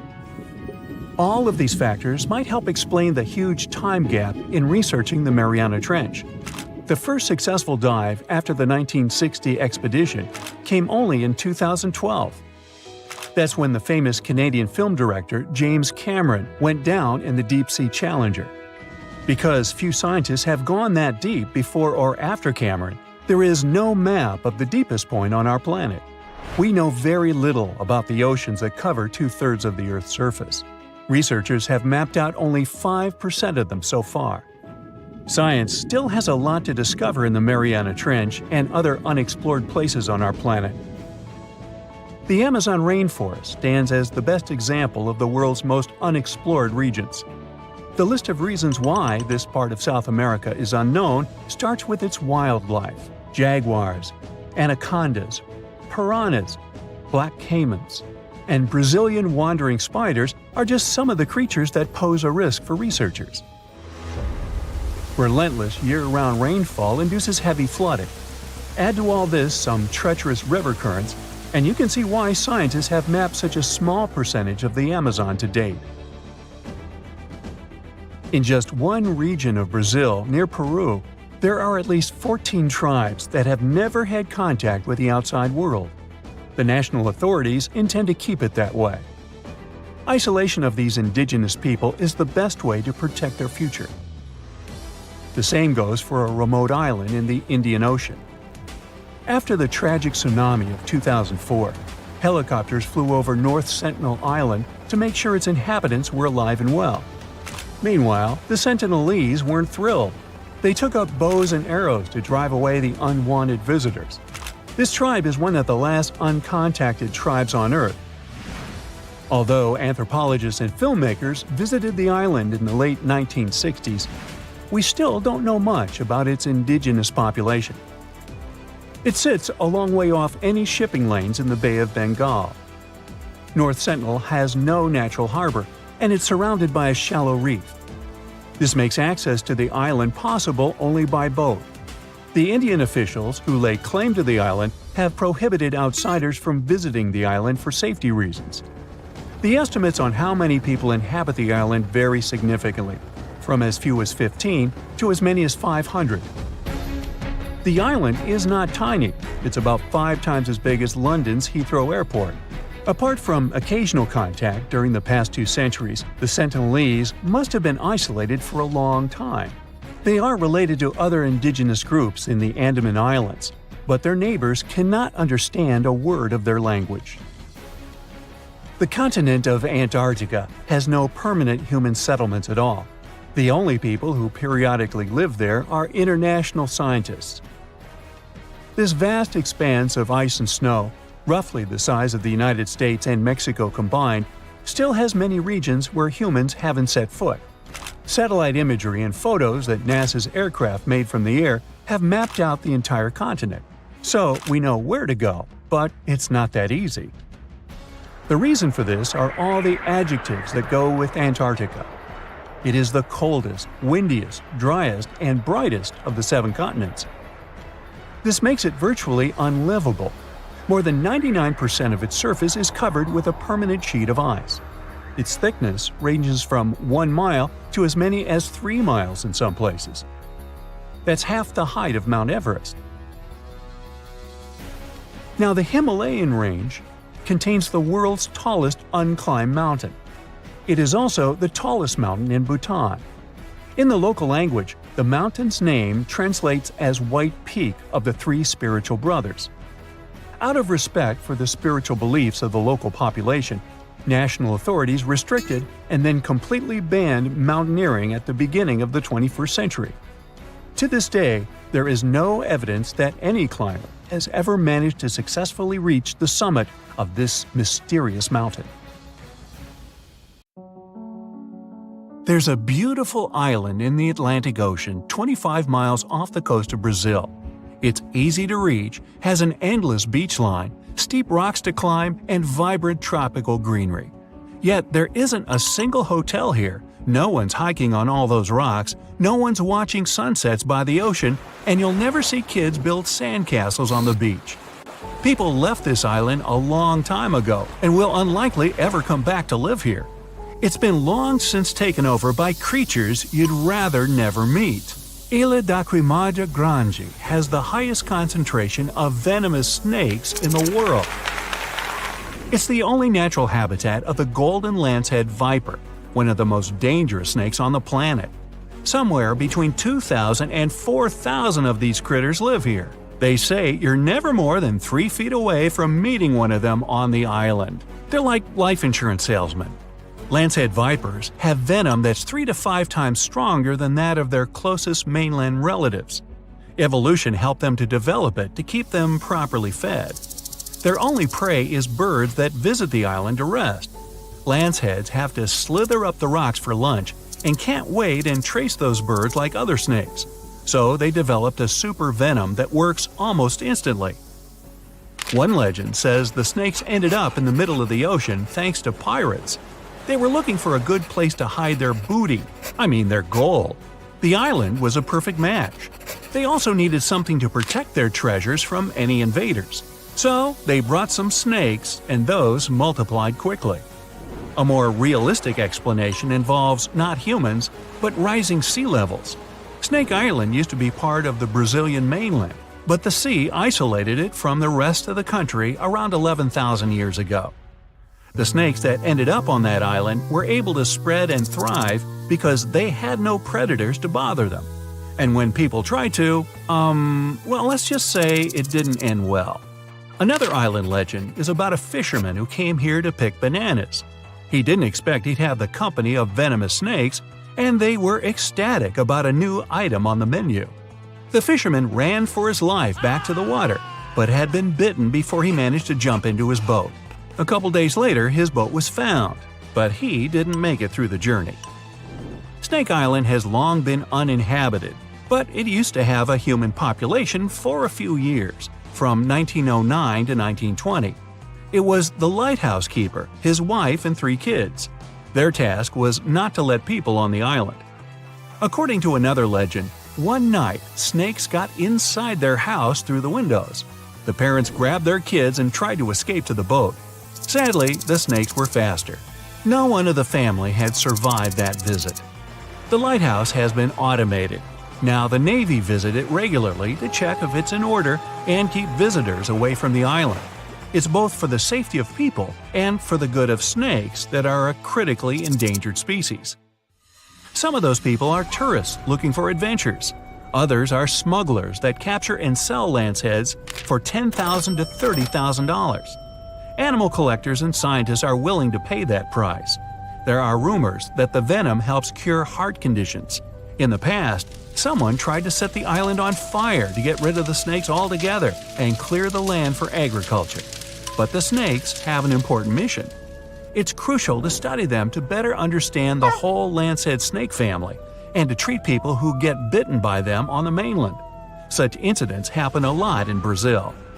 If you really want to visit the island, you have to be one of those biologists or researchers who use it as a real-life lab to study the golden lanceheads. You must go through a lot of paperwork and get an official permission for a visit. There will also always be a doctor in the group to help others if something goes wrong, and Navy officers to make it safe. Elsewhere, there are places where people do survive alongside snakes. Musambo Island on Lake Victoria in Uganda is home to 2,000 snakes and less than 100 people. That's a ratio of over 20 snakes per person. Rock pythons, cobras, vipers. You can find those even in people's houses. Sometimes they share beds with the locals. They believe the island is home to many kinds of spirits that have transformed into snakes. The people are just guests here, and they must never ever hurt those snakes. Even if you find a cobra under your pillow, you aren't supposed to scream for help. You'll scare away good luck. And if you hurt a snake, well, prepare to pack your bags and leave the island for good. There are also monitor lizards on the island. The snakes live in peace with them and the locals. They feed mainly on bird eggs and won't attack you first. The real danger of North Sentinel Island isn't the snakes, it's the people. The island, about the size of Manhattan and surrounded by corals, is home to one of the most isolated tribes on the planet, the Sentinelese. They're a hunter-gatherer society that doesn't welcome any strangers at all. The only safe outside visit took place in 1967. Based on what they saw back then, anthropologists guess there could be anywhere between 50 and a couple hundred people living on the island. No one else in the world speaks or understands their language. Another dangerous place is Makajima Island in Japan, south of Tokyo. It's famous for the active volcano it sits on. There have been 6 eruptions in the last century alone. Poisonous gas has been leaking through the ground ever since the latest incident in 2000. For years, all residents and tourists had to carry gas masks at all times when on the island. When the siren went off, it was a sign to put it on immediately. It meant the sulfur levels in the air had dangerously risen. Luckily, it's been years since the gas masks were necessary. Volcanic activity made Lake Kivu in Africa a dangerous place as well. It sits exactly where tectonic plates are slowly moving away from one another. It makes the Earth's crust thinner and the volcanoes more active. That's why there are hot springs under Kivu that send hot water, carbon dioxide, and methane into the lake. Microorganisms that live in the lake generate more methane. All these gases remain in the water because the lake is really deep. This mix is denser than regular lake water, so the lake has unusual layers. Kivu is dangerous because all the gases trapped in it could find a way out. That would be a disaster. Saba is a tiny Caribbean island that's seen more storms in the last 150 years than any other place in the world. There were over 60 big hurricanes, 15 Category 3 storms, and 7 Category 5 ones, the most destructive a hurricane can get. If you want to try your luck, visit in winter. You'll be less likely to witness a storm, but landing will still tickle your nerves. Saba also happens to have one of the shortest and most dangerous runways on the planet, stuck between 2 rocky ridges. Bouvet Island is the loneliest and most remote one in the world. The nearest piece of land is 1,000 miles north, and the Antarctic coast is 1,100 miles to the south. Fewer than 100 people have ever been here, mostly scientists that used to work at a research station. If you decided to travel there, the journey would take days. If something went wrong, there would be no one to save you in time. Plus, 93% of the island is covered with a glacier, and there's just one appropriate place to moor a boat. Hey, sounds like fun! Sign me up! Not. Mount Washington in the US gets way more visitors, but not everyone comes back safely. It's known as the most dangerous small mountain on the planet. The winds here are the fastest on the surface of the Earth, reaching 200 miles per hour. Hey, let's go fly a kite, huh? Freezing temperatures and heavy snowfalls don't help the ascent either. Hikers are often steered away from trails and roads. Even if you do make it to the top, you'll experience overloads like on the peak of Mount Everest. No one expected such a strong storm. It's too dangerous to sail back to the land because of high waves and winds. But suddenly, you notice a small green island nearby. You and your friend are about 25 miles off the coast of Brazil. You were fishing and didn't notice black clouds obscuring the blue sky. You're approaching the unknown island and see a Coast Guard boat behind you. People from there are screaming something to you, but you can't make out the words because of the thunder. They tell us we should stay away from that island, your friend says. Despite the warning, you still sail since there's no other way out. Around the island, you notice sharp rocks sticking out of the water like knives in the dark. Now you realize what the Coast Guard warned about, but it's too late. Your boat hits a rock. The bottom is pierced. You start to sink. The rain and wind are getting stronger. Both of you fall overboard. Then, darkness comes. You wake up in the morning because of the scorching sun and a dry mouth. Your friend and the wrecked boat are lying nearby. Apparently, you'll have to wait for rescuers to get out here.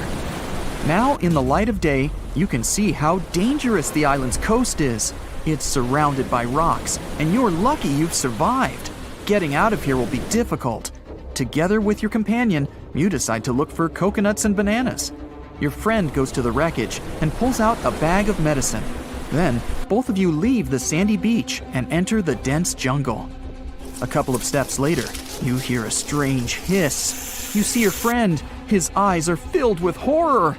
Goosebumps run down your back. You feel something alive crawling under your feet, and there's a lot of it. You look down and notice slithering snakes. There are dozens of them. They wrap around your legs, get into trees. They're everywhere. Don't move, your friend says. I think I know where we are. You want to ask him a question, but fear takes away your voice. He reads your face and answers the question. We're in one of the most dangerous places on Earth, the Brazilian Snake Island.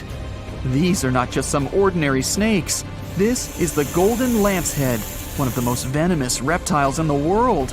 You can find them nowhere else on the planet except for this land. They evolved here naturally, without other snake species intervention. That made their venom 5 times stronger than the venom of ordinary vipers. They're practically the only owners of this island. Nowhere else in the world will you find such a concentration of creeping reptiles on such a small piece of land. And now, they're glad that 2 big lunch meals have arrived. There's little chance of survival, but you're gonna try. The first thing you need to do is get out of your stupor and find a thick stick. This is your best tool right now. If you encounter a venomous snake, the best you can do is retreat slowly. But this time, there are too many of them. They're aggressive and hungry. Together with your friend, you fight off the snakes with a stick. But there's more and more of them coming. One of them falls on your shoulder from a tree and bites your neck. The poison instantly enters your bloodstream and affects your muscles. It feels like your body is melting. It becomes difficult to move, and your neck swells. Your friend grabs you and carries you deep into the jungle. Here, among the trees, you notice an old lighthouse. Yeah, this building really stands out here. Once a year, the Coast Guard visits it. Your friend breaks down the door and puts you on the floor. You're afraid you won't be able to survive the bite. Fortunately, your friend is a doctor. He injects the necessary medicine and saves your life. You have a few minutes to rest before more danger arises. Your friend tells you that the unique snakes appeared here thousands of years ago.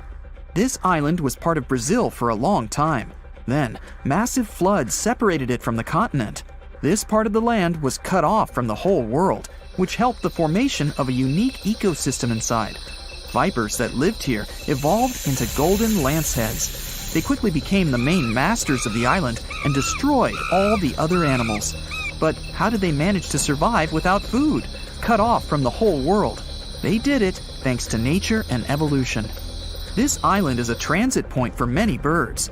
They stop here to rest during long flights. These birds become dinner for the snakes. Previously, a snake bite almost didn't harm the birds. They were frightened and flew away, leaving the snake without food. But over years of evolution, the island's owners have developed such a potent poison that one bite was enough for a bird to never take off again. There's also a legend that a pirate hid treasures here a long time ago. And, so that no one would ever find it, he brought snakes to guard his gold. Of course, there's no chest with coins here, but the island is attractive for modern pirates, even today. Golden lancehead snakes are an expensive commodity, so bad people often visit this place to hunt the reptiles. That's why the Coast Guard is always on duty around the island. People are forbidden to visit this place. And even if someone manages to get past the guards, they will have to face the rocks. Only biologists and scientists have permission to study the local fauna. A necessary condition for a visit is a doctor's presence in the team, so they can save people from the snake's poison. So we have pirates and hordes of poisonous snakes, but there's something else that makes the island even worse. At this moment, you hear rustling all over the building. Thousands of little paws are tapping on the walls and floor. You look around and see lots of giant cockroaches. Some of them are half the size of your palm. They crawl under your clothes. You and your friends scream in fear and run out of the lighthouse. Quickly, you reach the shore and fall into the water. It seems that not a single cockroach is left under your shirt. But that's not all. You hear a strange buzzing sound. You look around and see a dark cloud of flying beetles forming in the sky. It's locusts! Thousands of flying insects are heading in your direction. To avoid a collision, you dive under the water and wait for the cloud to pass by. You go up to the surface and move to the shore. Fortunately, there are almost no snakes here. You and your friend are afraid to approach the jungle and wait for several hours until rescuers arrive. You're nervously painting a pattern on the sand and make a promise that you'll never revisit this place. Finally, you see the lifeguard boat. You're trying to tell them you got here by accident. They believe you and evacuate you from the island. While you're sailing away, you think about what would happen if many poisonous snakes appeared in a village or a small town. It's difficult to imagine what kind of problems people would face. But in fact, there's no need to imagine anything. There is a place on the planet where locals live next to poisonous cobras, but it doesn't create any chaos. A human can live in peace and harmony with reptiles in that village. Welcome to Shetra Village in India. This place has a population of about 2,600, and it's located in the jungle. It's hot here. Locals are friendly and responsive. If you go into one of the houses, you'll see something that seems impossible. The king cobra, whose venom is one of the most dangerous in the world, calmly crawls around furniture and eats eggs and meat that people give. There's even a special corner for the reptile to relax from the scorching sun, drink water, and have a snack. People are happy about the cobra, as if it was a pet. In the village, cobras are everywhere. They come into houses and schools, crawl through the streets, and keep company during dinner. The locals consider them full-fledged residents. They adore them. The snakes are also used to people and don't see them as dangerous. The coolest thing is there has never been a tragic case in the village because of a poisonous bite. There's no other place in the world where cobras live in such harmony with people. You're going to Ilha de Quiamada Grande, one of the most dangerous islands in the world. There, you find yourself among rainforests, huge rocks, and grasslands. The place is home to birds, locusts, and giant cockroaches. But there's one more animal, and because of it, the island got its notorious reputation. Snakes live there, and a lot of them. So many that the place is also known as Snake Island. Will you survive there? Located just 20 miles away from the coast of Brazil, the island has an area of 43 hectares, or over 100 acres. It probably got cut off from the mainland after the last ice age. The snakes were also separated from most other animal species. They didn't have competitors and had an unlimited source of food. In such a small area, there are up to 4,000 snakes. That's one snake for every 10 square feet. It would be a difficult feat not to come across a snake on this island. Not only is this snake, the golden lancehead, one of the most numerous on the island, but it's also a highly venomous pit viper species. And it's also one of the most venomous in all of Latin America. Its venom is so potent due to the isolation of the species, with only birds sharing the land with them. To catch these birds, the snake's venom needed to become extra strong. And indeed, since they got separated from their distant relatives, their venom has become up to 5 times more powerful. Most of the time, these snakes hide in the trees or amongst leaves on the ground. If you find yourself stranded here, you'll want to keep yourself a safe distance away. Snakes mainly use their sense of smell and rely on vibrations. If you get too close to one, either stand still or slowly walk away. If you make too many vibrations, this will make them feel threatened, causing them to strike. If you spot them a safe distance away, or if you're walking toward tall grass, stamp your feet a couple of times. This will notify snakes of your presence. They won't risk taking down prey larger than they are and will likely slither away. Carrying a stick is always a good idea, just in case you happen to come across a snake accidentally. This way, you'll have an extension of your arm that cannot be bitten. This simple thing might save your life. A stick with a V shape on the end will give you even more advantage. Even if a snake starts acting aggressively, holding it down will stop it in its tracks. But whatever happens, don't try to pick it up. Okay, but what if you get bitten?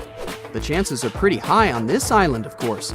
First of all, don't try to get the venom out on your own. Make sure you call emergency services immediately. And once help is on the way, apply a wide bandage. A piece of clothing will do if you don't have anything else. Don't try to chase the snake trying to identify the species. Emergency services know how to figure out what venom it is. Now, just keep calm and wait for help. You might be wondering who you can call on this abandoned island.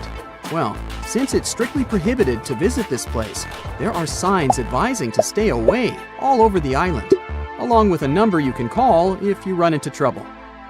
Let's say you've successfully avoided getting bitten. The next thing to consider is what you can eat there. Snake Island was previously known as Ilha de Queimada Grande, where queimada is Portuguese for forest being lit up, or forest fire.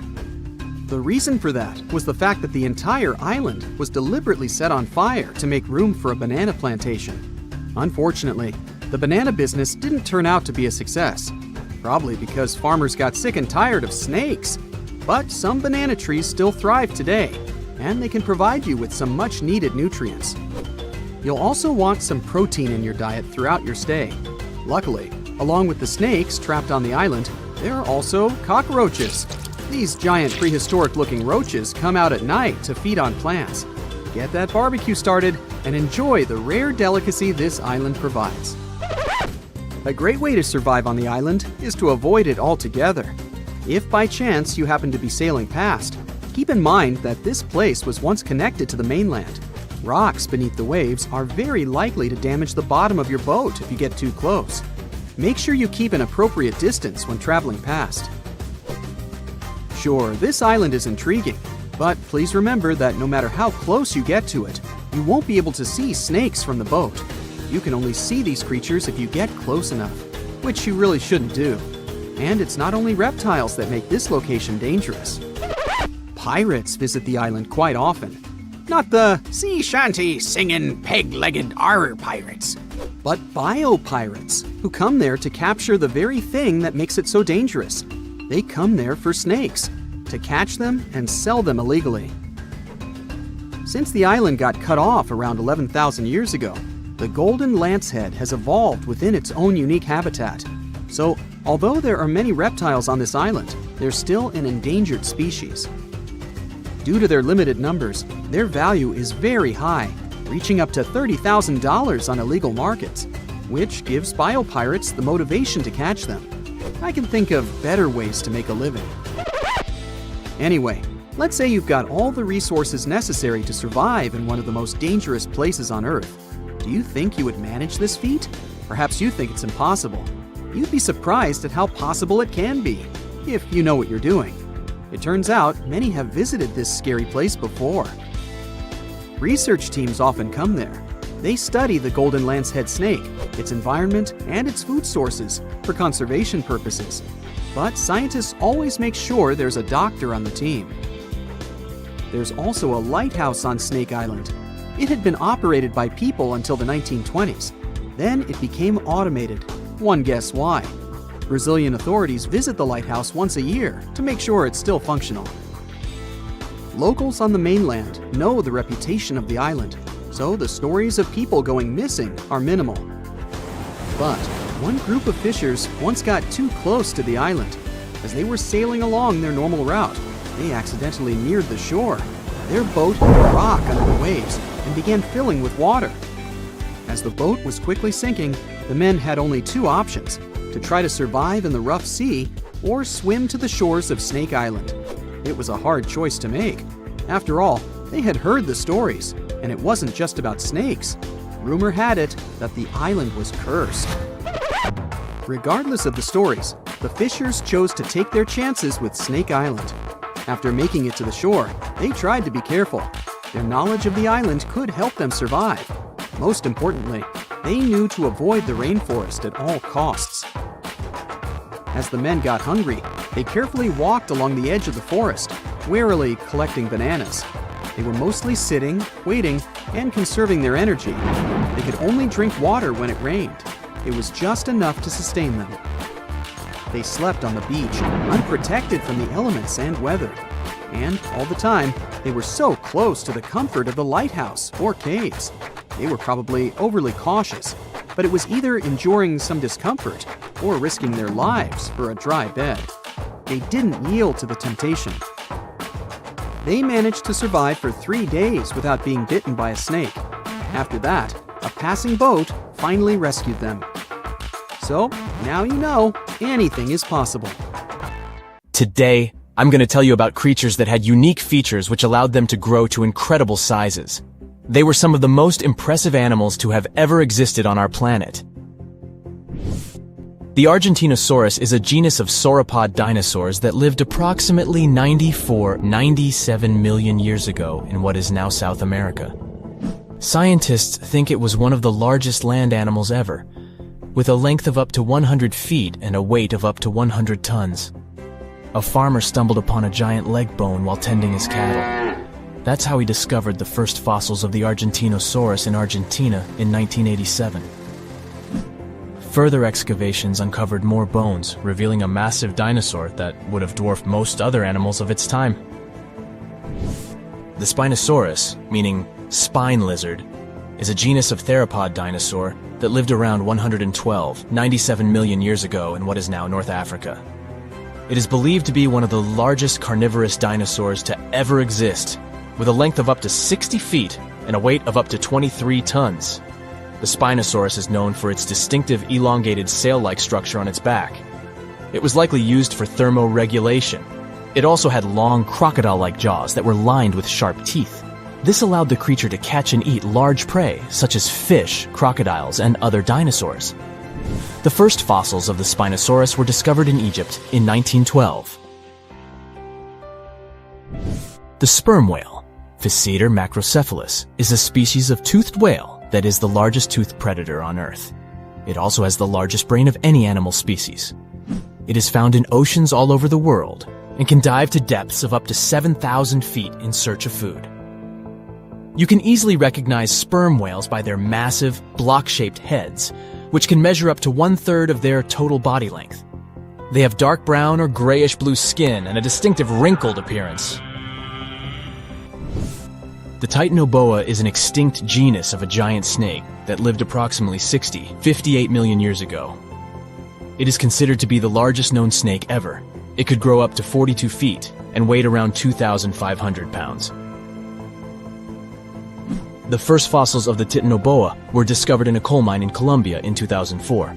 This discovery meant a lot because it provided insights into the size and behavior of snakes during the Paleocene era, as well as the overall climate and ecosystem of the time.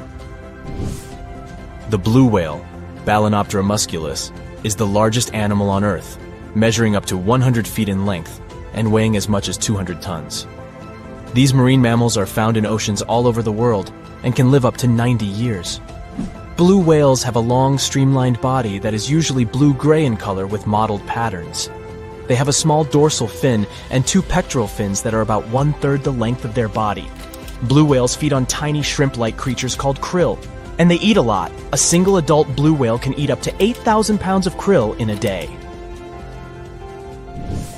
The Leadsichthus is an extinct genus of large, bony fish that lived during the Jurassic period, approximately 155 million years ago.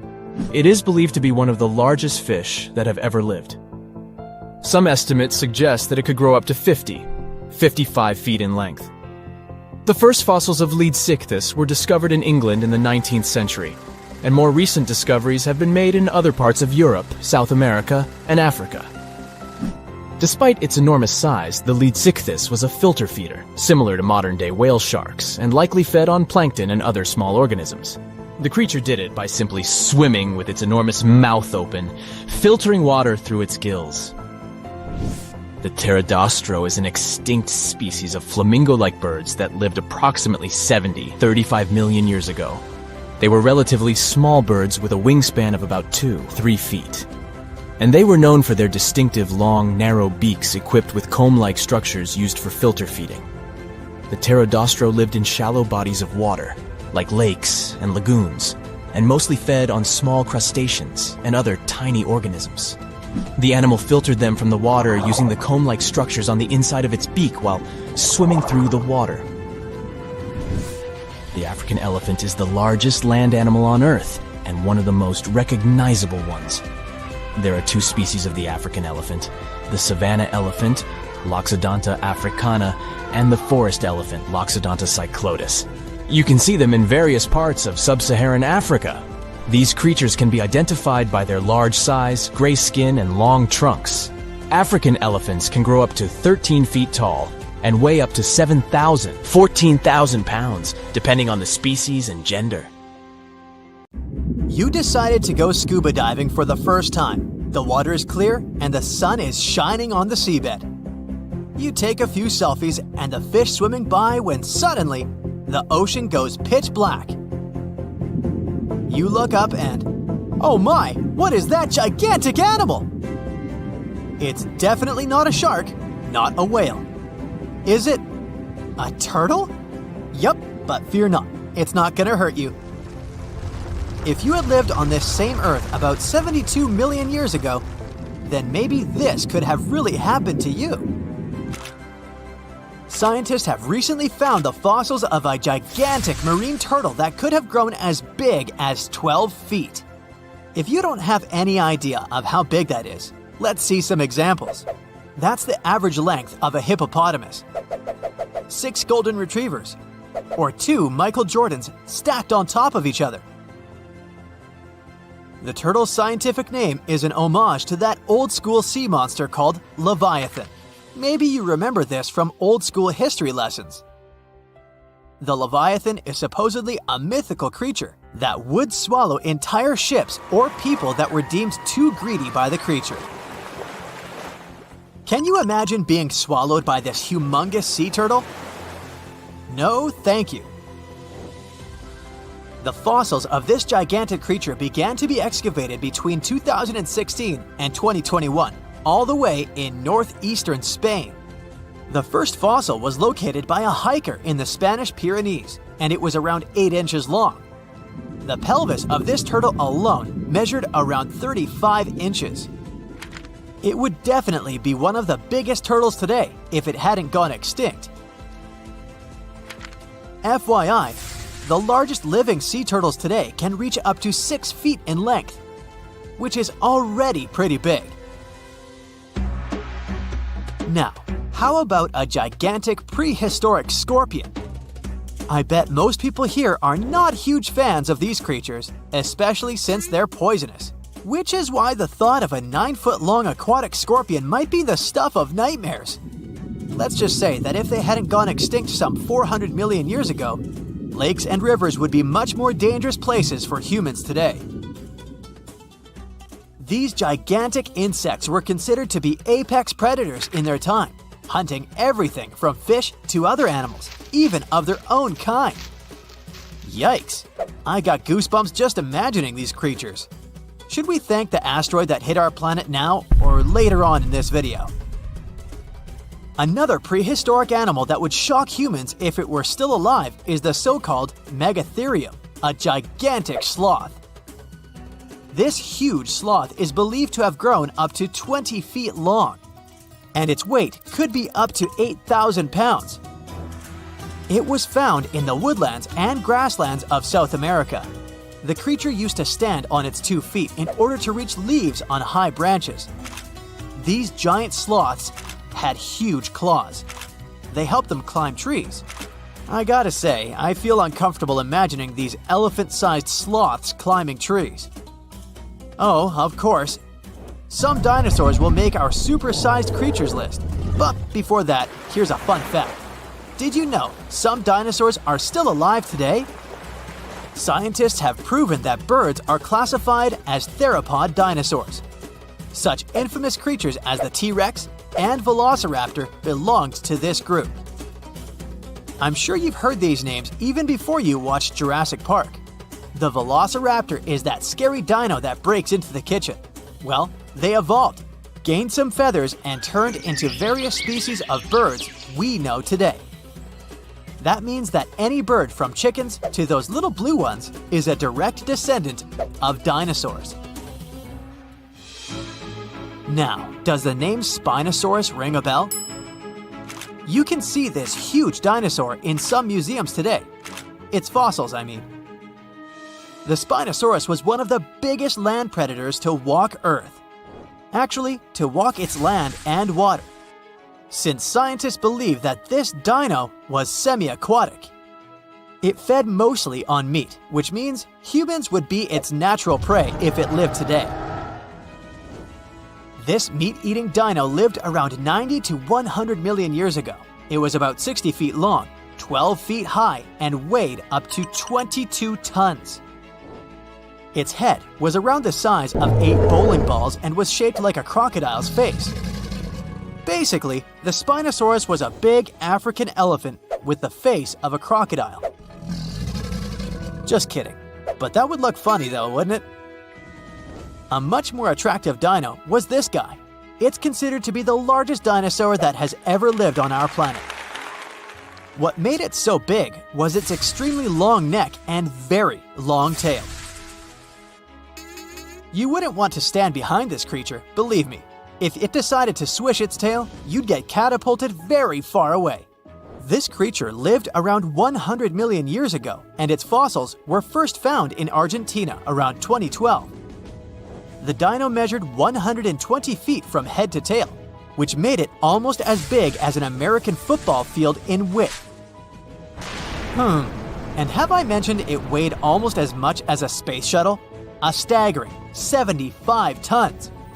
If it had been a carnivore, it would have probably been the greatest predator. But this big guy was a peaceful herbivore that had such a long neck that it could eat leaves from high trees. Cute, right? We must also talk about the Shastasaurus. As the name suggests, this animal is popularly known as the Mount Shasta lizard. Even though it was a marine reptile and probably never set foot on the mountain itself, this dino was usually around 23 feet long, but there was a specific strand of this species that could get as big as 69 feet long, about the size of the great blue whale. This made it the biggest marine reptile to have ever lived. A fun fact about the Shastasaurus is that scientists believe it didn't even have teeth, which means it could only feed on soft-bodied prey, such as squid, for example. The next animal on our list is the blue whale. Believe it or not, the biggest living animal on Earth actually started small. These days, the average mature blue whale can reach up to 100 feet in length and weigh up to 200 tons. That's more or less the weight of 40 elephants put together, or 30 Tyrannosaurus rexes, or 2,670 average-sized people. Blue whales have to eat up to 50 million calories per day to support that body. That's the equivalent of 30,000 Big Macs, just FYI. But blue whales weren't always this big. They actually evolved from a four-legged mammal that lived on Earth around 48 million years ago. Their ancestor was called Pakicetus, and it was only 6 feet long. Here's a fun fact. To be able to live in the water as one does today, the blue whale had to go through some intense adaptations. A blue whale can replace up to 80 to 90% of oxygen in its lungs each time it takes a breath. A human replaces only up to 15% for comparison. It allows these animals to dive for up to 1 hour at a time, down to a staggering depth of 330 feet. Elephants were bound to make the list. Elephants are currently the largest land animals on Earth. They can grow to be about 13 feet tall and weigh up to 7 tons. That's pretty small if we compare it to the other animals that once lived on Earth, right? But if we placed a 6-foot-tall human next to an elephant, we'll see it's not at all that small. African elephants are bigger than their close relatives, Asian elephants, and they have a similar lifespan to humans, up to 70 years. Pokemon might have made us collectively wish that salamanders were real-life dragons, although they're not. They can still be pretty cool though. There's a giant species of salamander that is known to be the largest living amphibian. They can grow to be as long as a regular-sized human, reaching up to 6 feet. I bet that wouldn't be a pleasant underwater encounter. And now for some breaking news. All snakes have suddenly disappeared. If you saw this on the news, what do you think would happen? Well, Voldemort certainly wouldn't be pleased to hear this, and neither would other Slytherin members. Hogwarts would have 3 houses instead of 4. Parseltongue, which is the language of serpents, would become useless. Okay, Potterheads, let's get back to our Muggle world. How would it affect us? Well, let's look at the bright side first. People with ophidiophobia, which is the fear of snakes, would be so relieved. We can all agree that snakes aren't exactly everyone's favorite animal. Some snakes are venomous, and this doesn't help save their reputation. It's often overlooked that these animals usually prefer to retreat when you encounter them. They can become defensive if threatened, but when left alone, they don't want to mess with you. Try telling this to people with a phobia, though. Now they can enjoy outdoor activities, such as mountain climbing, like everyone else. And yet, they would have other worries in the absence of these serpents. The design of the ecosystem works like a clock. Every species has an important role. If one goes down, the others will be affected. Snakes are no exception to this order. They primarily snack on mice or rats. They help to control rodent and other small mammal populations. This is important in terms of preventing the spread of diseases, too. Think about the spread of the plague of medieval times. Driving out all reptiles could cause a similar problem. Did you know that the bubonic plague was never completely gone? It's been spotted in modern times too. For instance, in Madagascar in 2008. So it's good to have some snakes around to protect us from disease outbreaks. You see, snakes are excellent hunters. They ambush their prey by using their highly developed senses to find and track their potential dinner. They're super mobile, can squeeze through cracks, climb on rock walls, and swim. They can even fly. Well, sort of. Flying snakes can't actually gain altitude, but they can glide.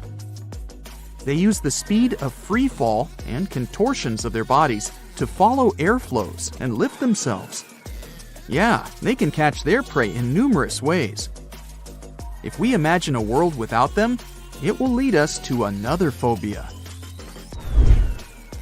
Allow me to introduce you to mussophobia. It's the fear of mice and rats. People with this phobia will have a hard time with all those rats wandering around, since there are no snakes to eat them. Not to mention that a single pair of rats can have 1 million descendants in over a year. Say hello to crop damage. An overpopulation of rodents can lead to a shortage of food and competition for resources. Do I feel the Hunger Games vibes? Oh, and mice wouldn't be our only problem. You can add insects to the list too. Again, without snakes, they'll throw a party in the streets. Reptiles also play an important role in the natural environment and food webs as prey. Mongooses, eagles, and hawks would really miss snakes. Eventually, some populations of large mammals would decline, and this could lead to the extinction of some species. Then there's medicine. Scientists and researchers would miss these creatures. Snake venom is the key to the development of certain medicines. For example, some diabetes and heart disease medicines have been derived from snake venom. Patients who need them will get affected too. When we mention snakes and medicine, there's something else that comes to mind. Botox. Is it really snake venom? Nope. Snake venom used in skincare isn't obtained from the animal itself. It turns out that this ingredient is called snake. It's a human-made ingredient designed to mimic the effects of temple viper snake venom. Now let's picture what life would really look like without snakes. I'm starting with day 1. People don't immediately notice the absence of these creatures. So, in the first few days, especially in cities, people would have no clue that all snakes are gone. Workers in zoos could start to panic. You would see some news about snakes missing from zoos. Then people in zoo administrations would go through CCTV footage. They would be shocked to see that snakes disappeared into thin air. After the spread of this news, authorities would probably open special departments to see if they have any snakes left in their country. Then it would turn into a worldwide issue. Some sort of a global alliance would be established to investigate what happened to these reptiles and what could be done about it. By the time authorities and people understood the severity of the situation, ecosystems would already start to change. People who live in urban environments may not be directly affected in the first few months. Then they would see more mice in their houses and in the streets. Around 500,000 mice live in the network of tunnels of the London Underground, for example. The number may vary, but many rodents live in large cities.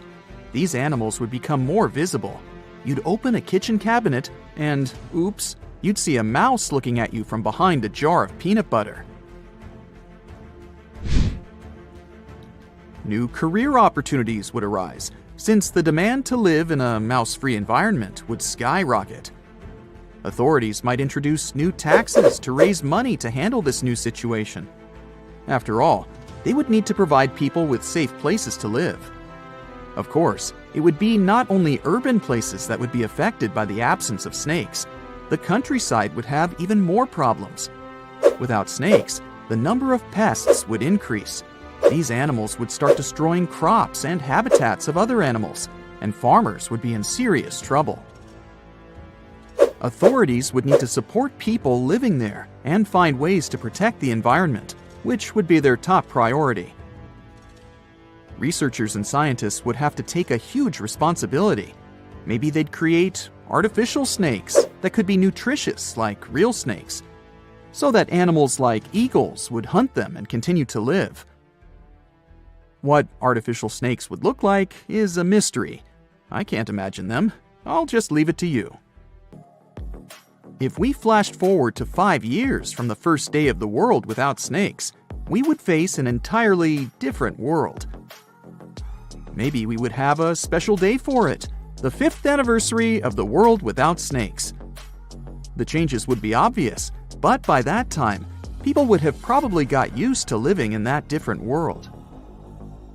Some restaurants would have already made changes to their menus. Goodbye to snake soup. Then there would be new museums dedicated to snakes. You'd be able to read about the story of their evolution and see their fossils. Maybe you'd stop by the museum souvenir shop to buy a snake-shaped pen for your friend. Lastly, we would still be looking for alternatives to snake venom in the field of medicine. I mean, it's a relief for people who show allergic reactions to snake bites, but these animals are crucial for some studies and medicines. So, researchers would still be busy trying to find alternatives that could replace snake venom. If we went 200 years ahead in time, we would see a world where people have fully accepted that snakes are gone for good. So much so that younger people would only know that there was an animal named a snake that once lived on this planet. They would get to know this animal from history books and videos. Coloring books would have a cat or a dog, but not a snake. Mythical creatures like Medusa and Shamaran would become even more mystical and interesting. Oh, and we wouldn't compare a sneaky person to a snake anymore. There would be a new definition for them. We've survived the Ice Age, meteorites, and many other challenges, so we'll probably figure something out. Fingers crossed that this scenario never gets real, though. Do you have any other version of how events could unfold in a snakeless world? Australia used to have its own giants. Those were huge animals that could have dwarfed anything living on this continent these days. Scientists found the remains of many of those ancient creatures in the Narracuta Caves in South Australia, 4 hours away from Adelaide. It's a lovely region, but it can be treacherous. Watch out for holes the ground is pocked with. Known as pitfall traps, many of them are no wider than a coffee table. They're deep and plunge into the darkest of caverns. One of such caverns is called Victoria Fossil Cave, and it's a treasury that's been hiding the bones of around 45,000 animals for centuries. Some of the oldest bones belong to creatures far more terrifying than any animal you can encounter today. Those were the ancient Australian megafauna, huge beasts that roamed the continent during the Pleistocene epoch. During those, there were giant snakes, huge flightless birds, wombat-like creatures the size of a rhinoceros, and many others. One of the largest examples of the Australian megafauna scientists have discovered so far is the Diprotodon. That giant herbivorous creature was 10 feet long and 6.5 feet tall, and weighed more than 6,000 pounds, about as much as a small Asian elephant. Even though this terrifying beast didn't eat meat, it could have smashed other animals with its sheer weight. Scientists have found the remains of hundreds of such creatures all over Australia, so it's safe to say that no other animal from that time or in that location was larger than this giant. Despite its creepy appearance, the Diprotodon was a relative to the modern-day wombat, and those are known to sometimes pounce humans. The Diprotodon had toes that pointed inward and were well suited for digging burrows. On the other hand, Diprotodon was a giant, and it was unlikely that it used to do so. It was likely a trait it had inherited from its smaller burrowing ancestors, or it could have used its claws to search for roots. This theory is supported by the fact that the animal's pouch was facing backward. It prevented any dirt from collecting inside while the creature was digging. Since this animal was so big, it didn't have to worry much about predators. Up until 60,000 years ago, when the first humans appeared on the continent, full-grown Diprotodons only had to look out for creatures like the quincana. Measuring in at a whopping 20 feet long, the quincana was a land crocodile. It lived in Australia from around 20 million to 40,000 years ago. It disappeared along with most other mega creatures of the last ice age. It's thought to be the result of the first humans coming to the continent. Even though the quincana was extremely fast and dangerous, it was possible that this creature got outcompeted by human hunters who took all available prey. Unlike modern crocodiles that are mainly aquatic, that mighty beast was a land dweller. Scientists figured it out by studying the quincana's legs. They were able to support and carry the body clear off the ground. It means there was no escape for ancient people once the quincana spotted them. Modern crocodiles can only push themselves along on their bellies. Such an adaptation allowed the quincana to chase its prey for long periods of time, exhausting it in the process. Another creepy feature of this ancient monster was its teeth. Aquatic crocs have conical teeth. Those are great for gripping and holding on to prey underwater.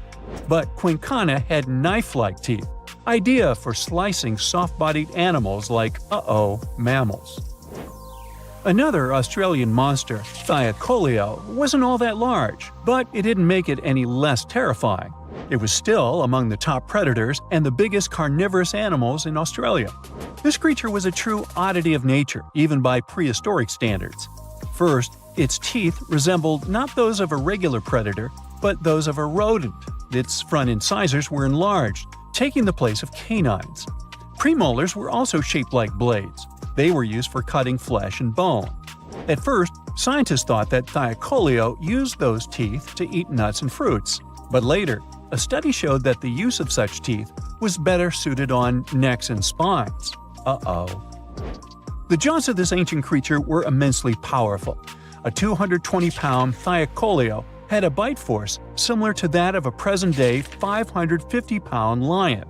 It means that the animal could easily bring down prey much larger than itself. Then there was Thylacoleo's tail. It had strong muscles which provided the animal with the ability to use the tail as support when tackling large prey. The Thylacoleo had retractable claws, and this feature is very uncommon among marsupials. It allowed the animal to keep its razor-sharp hooks from getting blunt and could help it get a better grip on its prey. Scientists are quite sure that, like today's leopards, the Thylacoleo could climb trees and jump on other animals from above. It was done so fast and stealthily, they never knew what hit them. The creature's rear feet support this theory. The first toe there was reduced, but the foot had a rough pad like what modern-day possums have.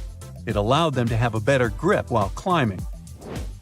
Right after scientists found the first skull of the Meliolania, this animal was classified as a lizard. That's why its name translates to small groomer. But after they discovered more complete fossils, it turned out that the Meliolania was a giant turtle.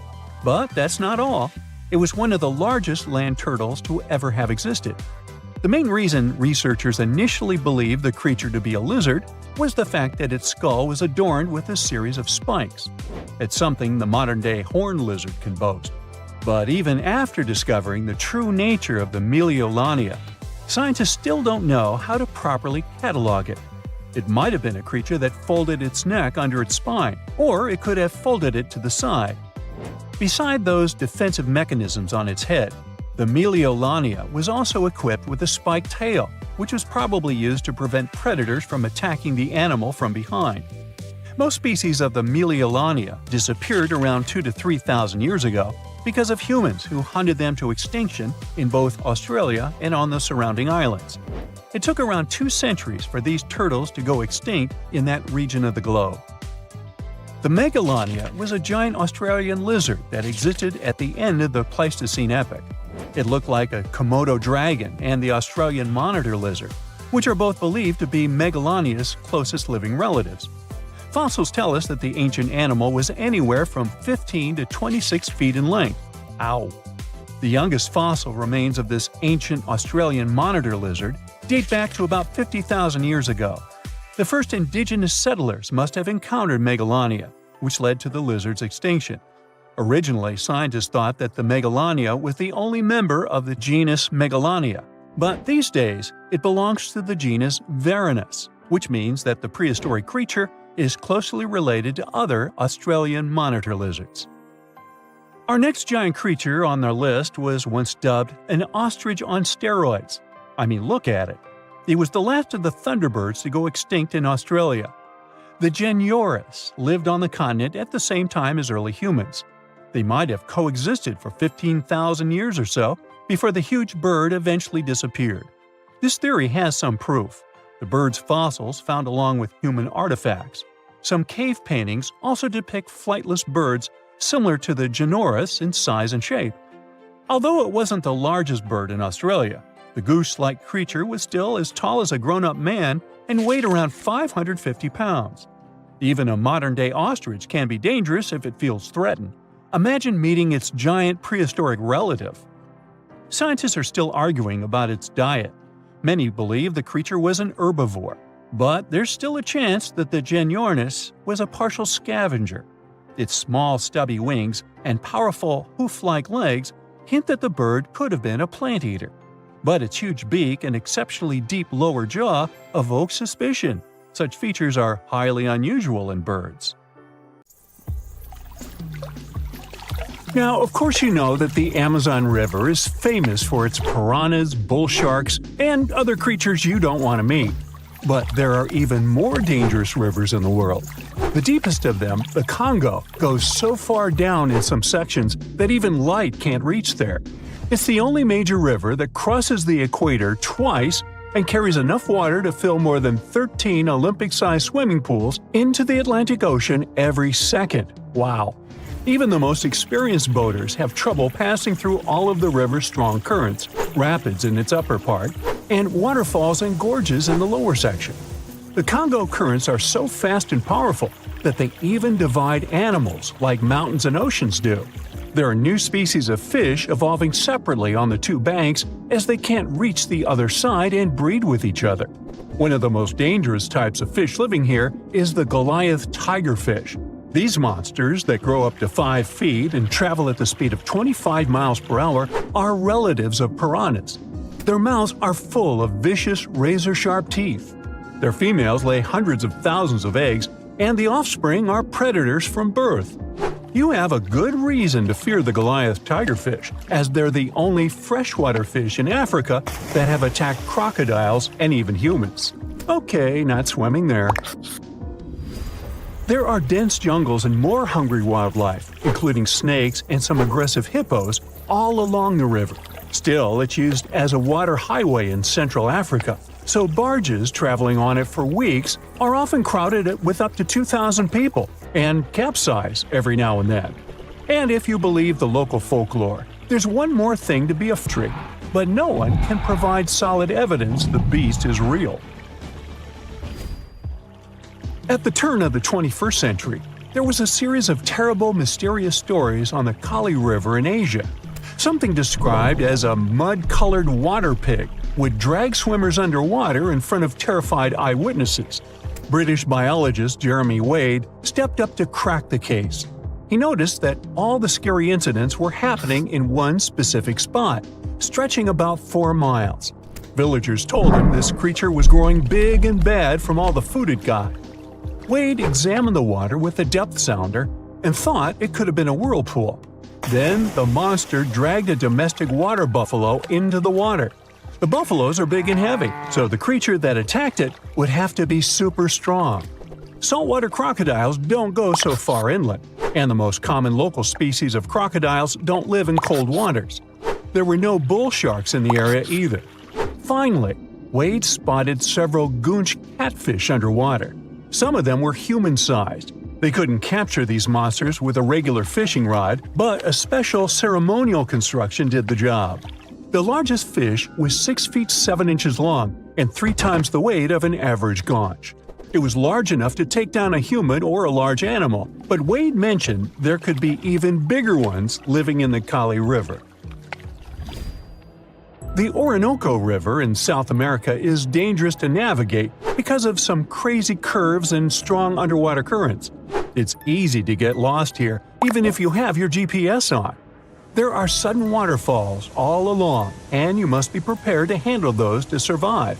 The river is the only home to a rare Orinoco crocodile and has some pretty scary-looking vampire fish swimming around. This payara fish has sharp, spiky daggers that line their gums and 2 elongated fangs that rise from their lower jaws. Could probably use an orthodontist and some braces, you think? It's a ferocious hunter constantly looking for the next victim, which is going to be a medium or large-sized fish. If a human catches a payara, it will defend itself, leaving cuts, nips, and bites, but there are no known cases of this cutie taking a human life. Well, that's good. The Yellow River in China received its name after its color, but it wasn't always this yellow. It was first formed at least 30 million years ago and shifted its course over 30 times over the centuries. Yellow sediments moving downstream from a plateau in the distance transformed it from clear to muddy. This fine-grained substance piled up at the bottom of the river and formed natural dams. The huge amounts of water that the river carries need to find their way to the sea, and that's when major floods happened, taking several million lives in various epochs. The locals tried to solve the problem by building higher and higher levees, but it only made things worse. Water coming out of the river would now have nowhere to back up, as the riverbed was higher than the surrounding land. This even shifted the river's mouth. Now there are massive dams and dikes all along the river to try to contain it. The Parana River is the second longest in Latin America and has many tributaries. They flow in from the highlands near the Andes, and there's a huge drainage in the wet season. This makes the river a perfect home for, guess what, piranhas. There are 30 to 60 species of these scary fish in the Parana waters. In late 2013, they attacked bathers cooling off by the water on a hot day. People started running out of the river as they felt something was biting them in the water. Luckily, no one lost their lives in the accident, but it's still considered one of the most audacious piranha attacks ever recorded. Biologists later determined that the type of piranhas, called palomates, was to blame for this, and humans had probably disturbed their breeding grounds. Well, the piranha also has a strong current that is tricky for boats and swimmers to overcome. Plus, it often floods, which can be dangerous for people living in the surrounding areas. The longest river in the world, the Nile, flows through 11 countries all the way into the Mediterranean Sea. Expeditions have spent centuries looking for its source, and no one still knows for sure where this mighty river begins. Adding to the mystery, the Nile takes an unexpected turn right in the middle of the Sahara. Scientists have figured out the reason is a massive underground rock formation from millions of years ago.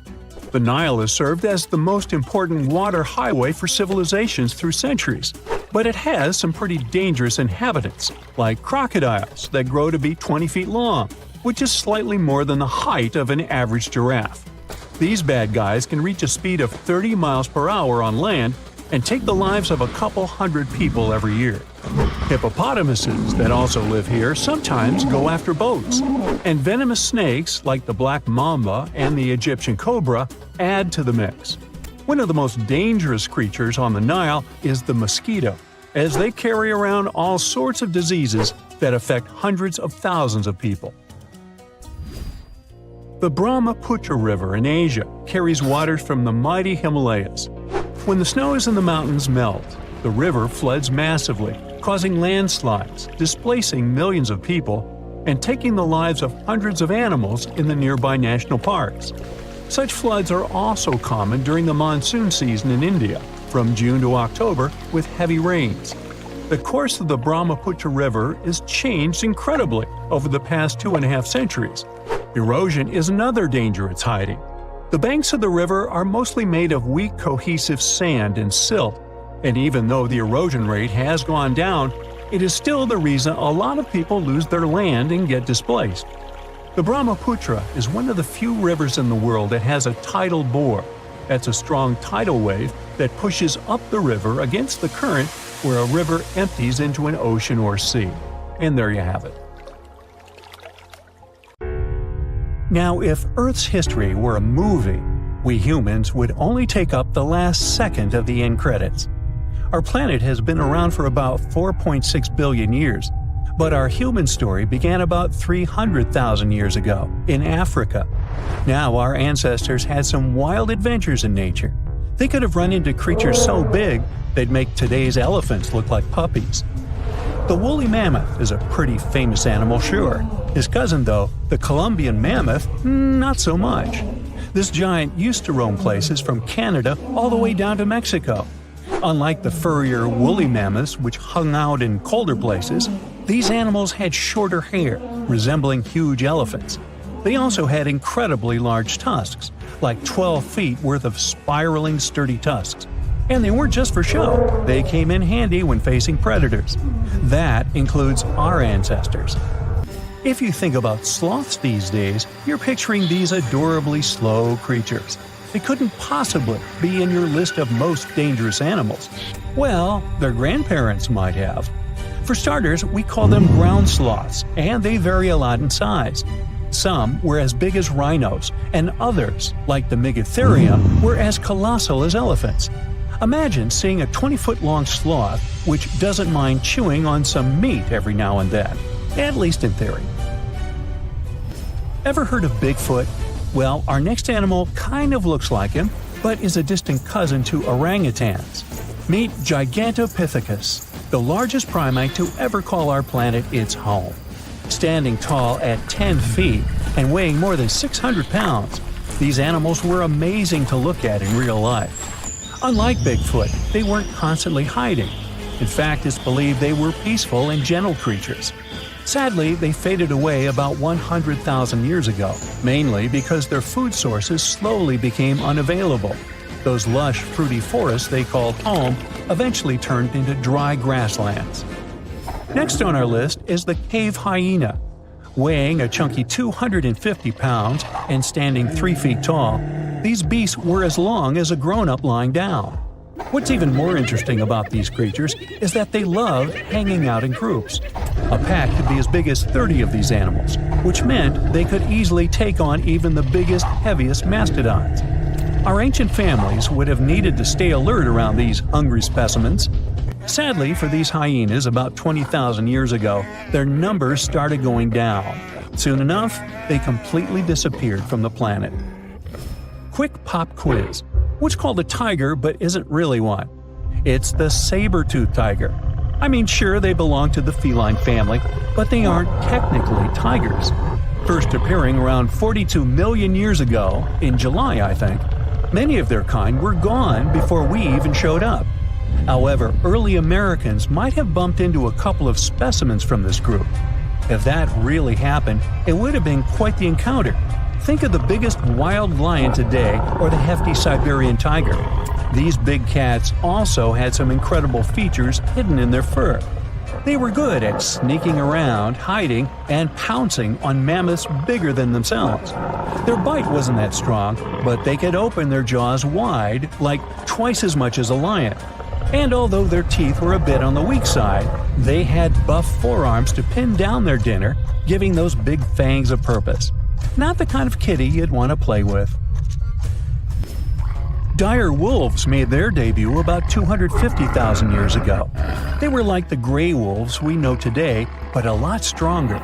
While wolves these days stretch out to about 6 feet and tip the scales at 170 pounds max, dire wolves were about 5 feet and about 150 pounds. Found all over North and South America, they had admirable jaws, biting nearly a third harder than their modern counterparts. Also, their favorite snack was horses. But just like many other majestic beasts of the past, they faded away around 10,000 years ago. Now, names can be deceiving. Take the American lion, for example. It's not really a lion, it's more of a panther's big cousin. The other part of the name is correct, though. They did live in America about 330,000 years ago. This feline was no lap cat either. They were at the top of the wildcat pyramid, weighing a colossal 772 pounds. That's like stacking 4 grown men on a scale. Even the mighty African lion would look a tad bit shy beside these beasts. With the muscle to take down a bison, you wouldn't want to accidentally interrupt their dinner. They parted ways with this planet around 11,000 years ago, right after the last ice age. Now, down in Australia, about 50,000 years ago, I wasn't around then, there lurked a relative of the Komodo dragon, the Megalania. Experts love to have debates on how big it was. Some say it stretched out to 23 feet. Others think it was just about 11 feet long. Either way, they were basically mega-sized Komodo dragons with a dangerous bite. If you think bears are already big and fluffy now, let's introduce the short-faced bear. While this big creature stood on its hind legs, it towered at 14 feet. With long limbs, they could outrun today's bears, hitting speeds up to 40 miles per hour.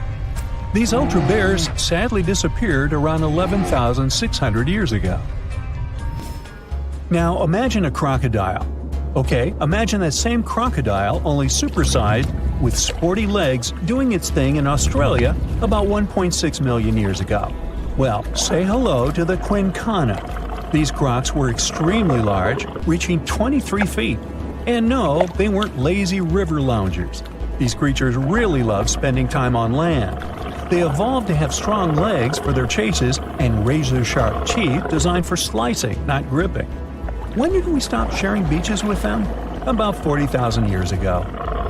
The name elephant bird might not sound familiar, but try to picture a bird that stood tall, as high as a basketball hoop at 10 feet, and weighed as much as a small car, 1,500 pounds.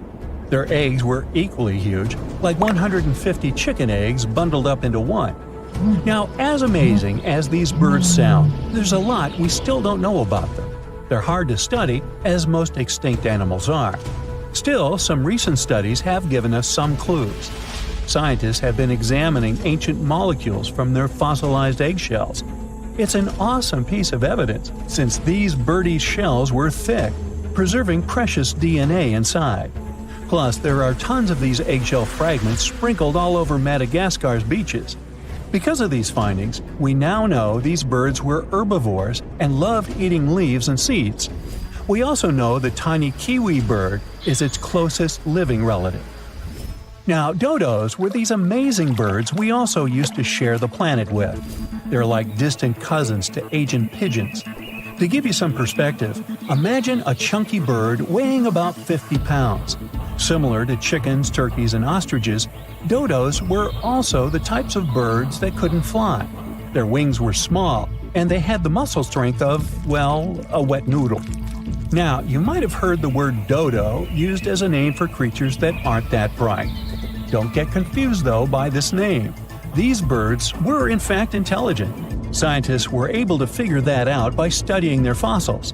It turns out that they were good at smelling stuff, unlike most birds that are all about the visuals.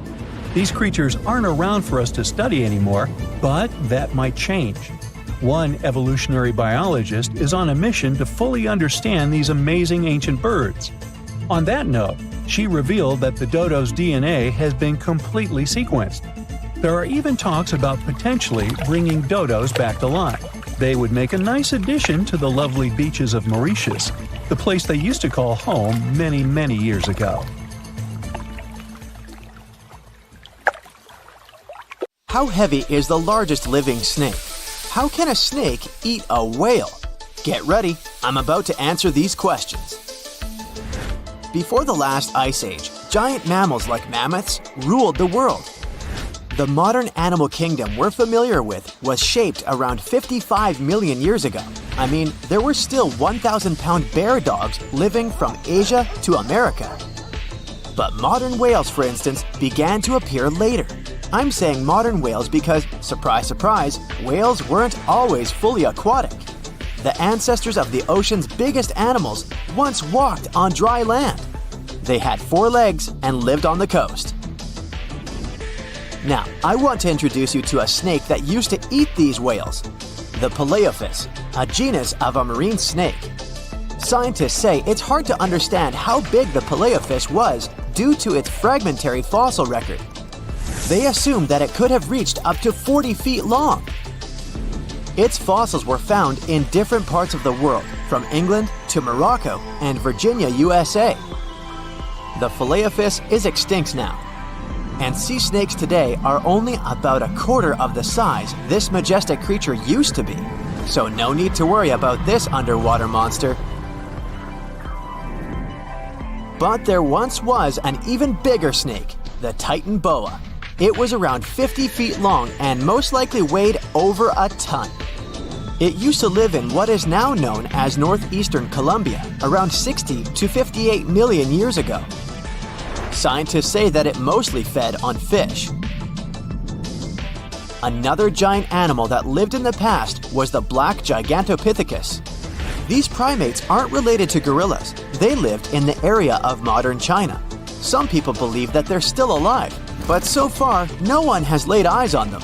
Some people even go further and say that the stories of Bigfoot or Yeti are based on these animals.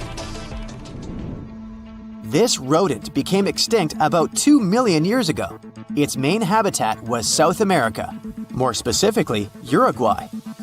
What's astonishing about this species is that it was the largest rodent ever known. It was bigger than a bull.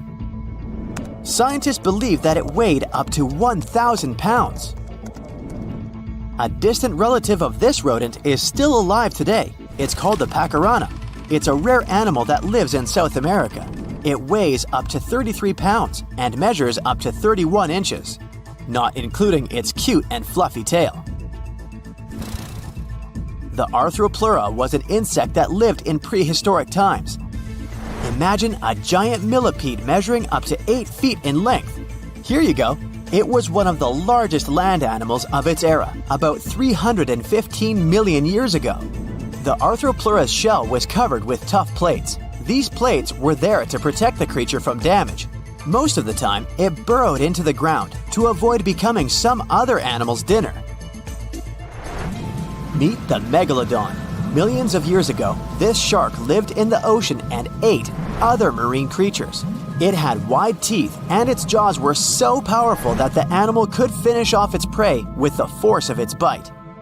It was one of the largest sharks to ever exist.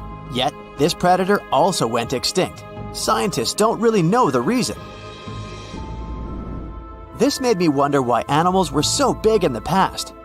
Nowadays, smaller creatures flee or hide from predators. But apparently, it wasn't like this before. Many centuries ago, animals didn't just run or hide, they fought back. Research suggests that this behavior may have been the most important motivation for prey to grow bigger.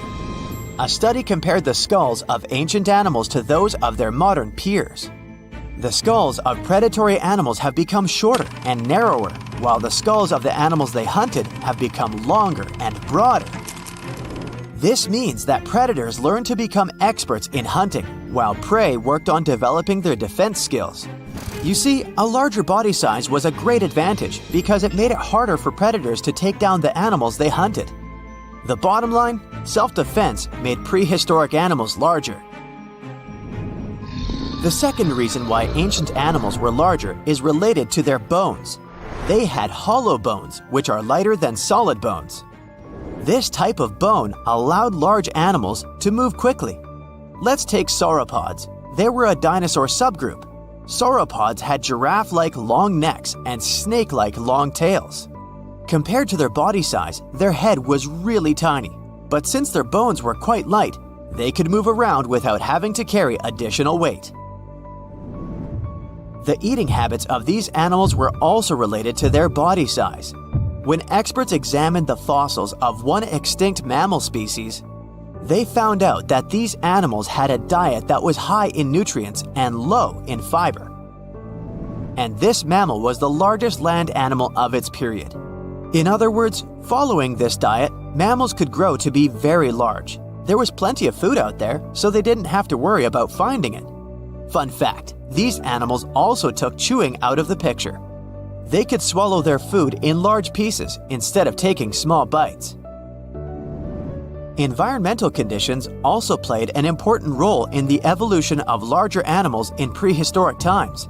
Those animals tended to live in warm, moist climates that provided them with a lot of food. They didn't have to compete for food sources. Researchers believe that because of these conditions, natural selection worked in a certain way. I mean, body size was more important than such traits as agility and speed. Oh, and did you know that large animals tend to produce more carbon dioxide? And ultimately, a bigger volume of carbon dioxide increases the amount of vegetation in the animal's habitat. As for the abundance of oxygen in the atmosphere at that time, it could be another vital element for some animals' growth. A good but scary example of an animal that benefited from the high levels of oxygen can be the cockroach of the Paleozoic era. At that time, cockroaches were the size of modern house cats. Now this one would give me the chills if I ever faced it. Ugh. What about today? Well, there are over 3,000 species of snakes on Earth. The smallest snake in the world is the Barbados thread snake. It's only around 4 inches long when fully grown, and the largest one? It's the reticulated python. This snake reaches around 20 feet in length. The longest python was discovered in 1912. It measured 32 feet long. As for the largest and heaviest reticulated python, it was named Medusa. Medusa was approximately 25 feet long and weighed 350 pounds. These reptiles lived in Southeast Asia in rainforests, woodlands, and grasslands. Don't be confused though, the reticulated python isn't the heaviest snake in the world. This title belongs to the green anaconda. It weighs approximately 500 pounds. Green anacondas are found in South America and Trinidad in damp, humid areas. I have a bonus for you. Here is a flying snake. You can find these snakes in Southeast Asia. They don't fly like birds, of course, but they do use the power of flight. They can go as high as 300 feet. They leap from tree branches into the air. Once they take off, it's all about aerodynamics. Their main technique is flaring their ribs and pulling in their abdomens. While airborne, they undulate from one side to another and slightly up and down. This motion helps snakes to turn and glide. Why bother with all this if they can just crawl in an old-school way? Scientists aren't sure, but they believe it might be related to escaping from predators. This way, they move from one tree to another without having to get down to the ground. Every now and then, people discover fossils of animals that lived millions of years ago. These ancient discoveries continue to capture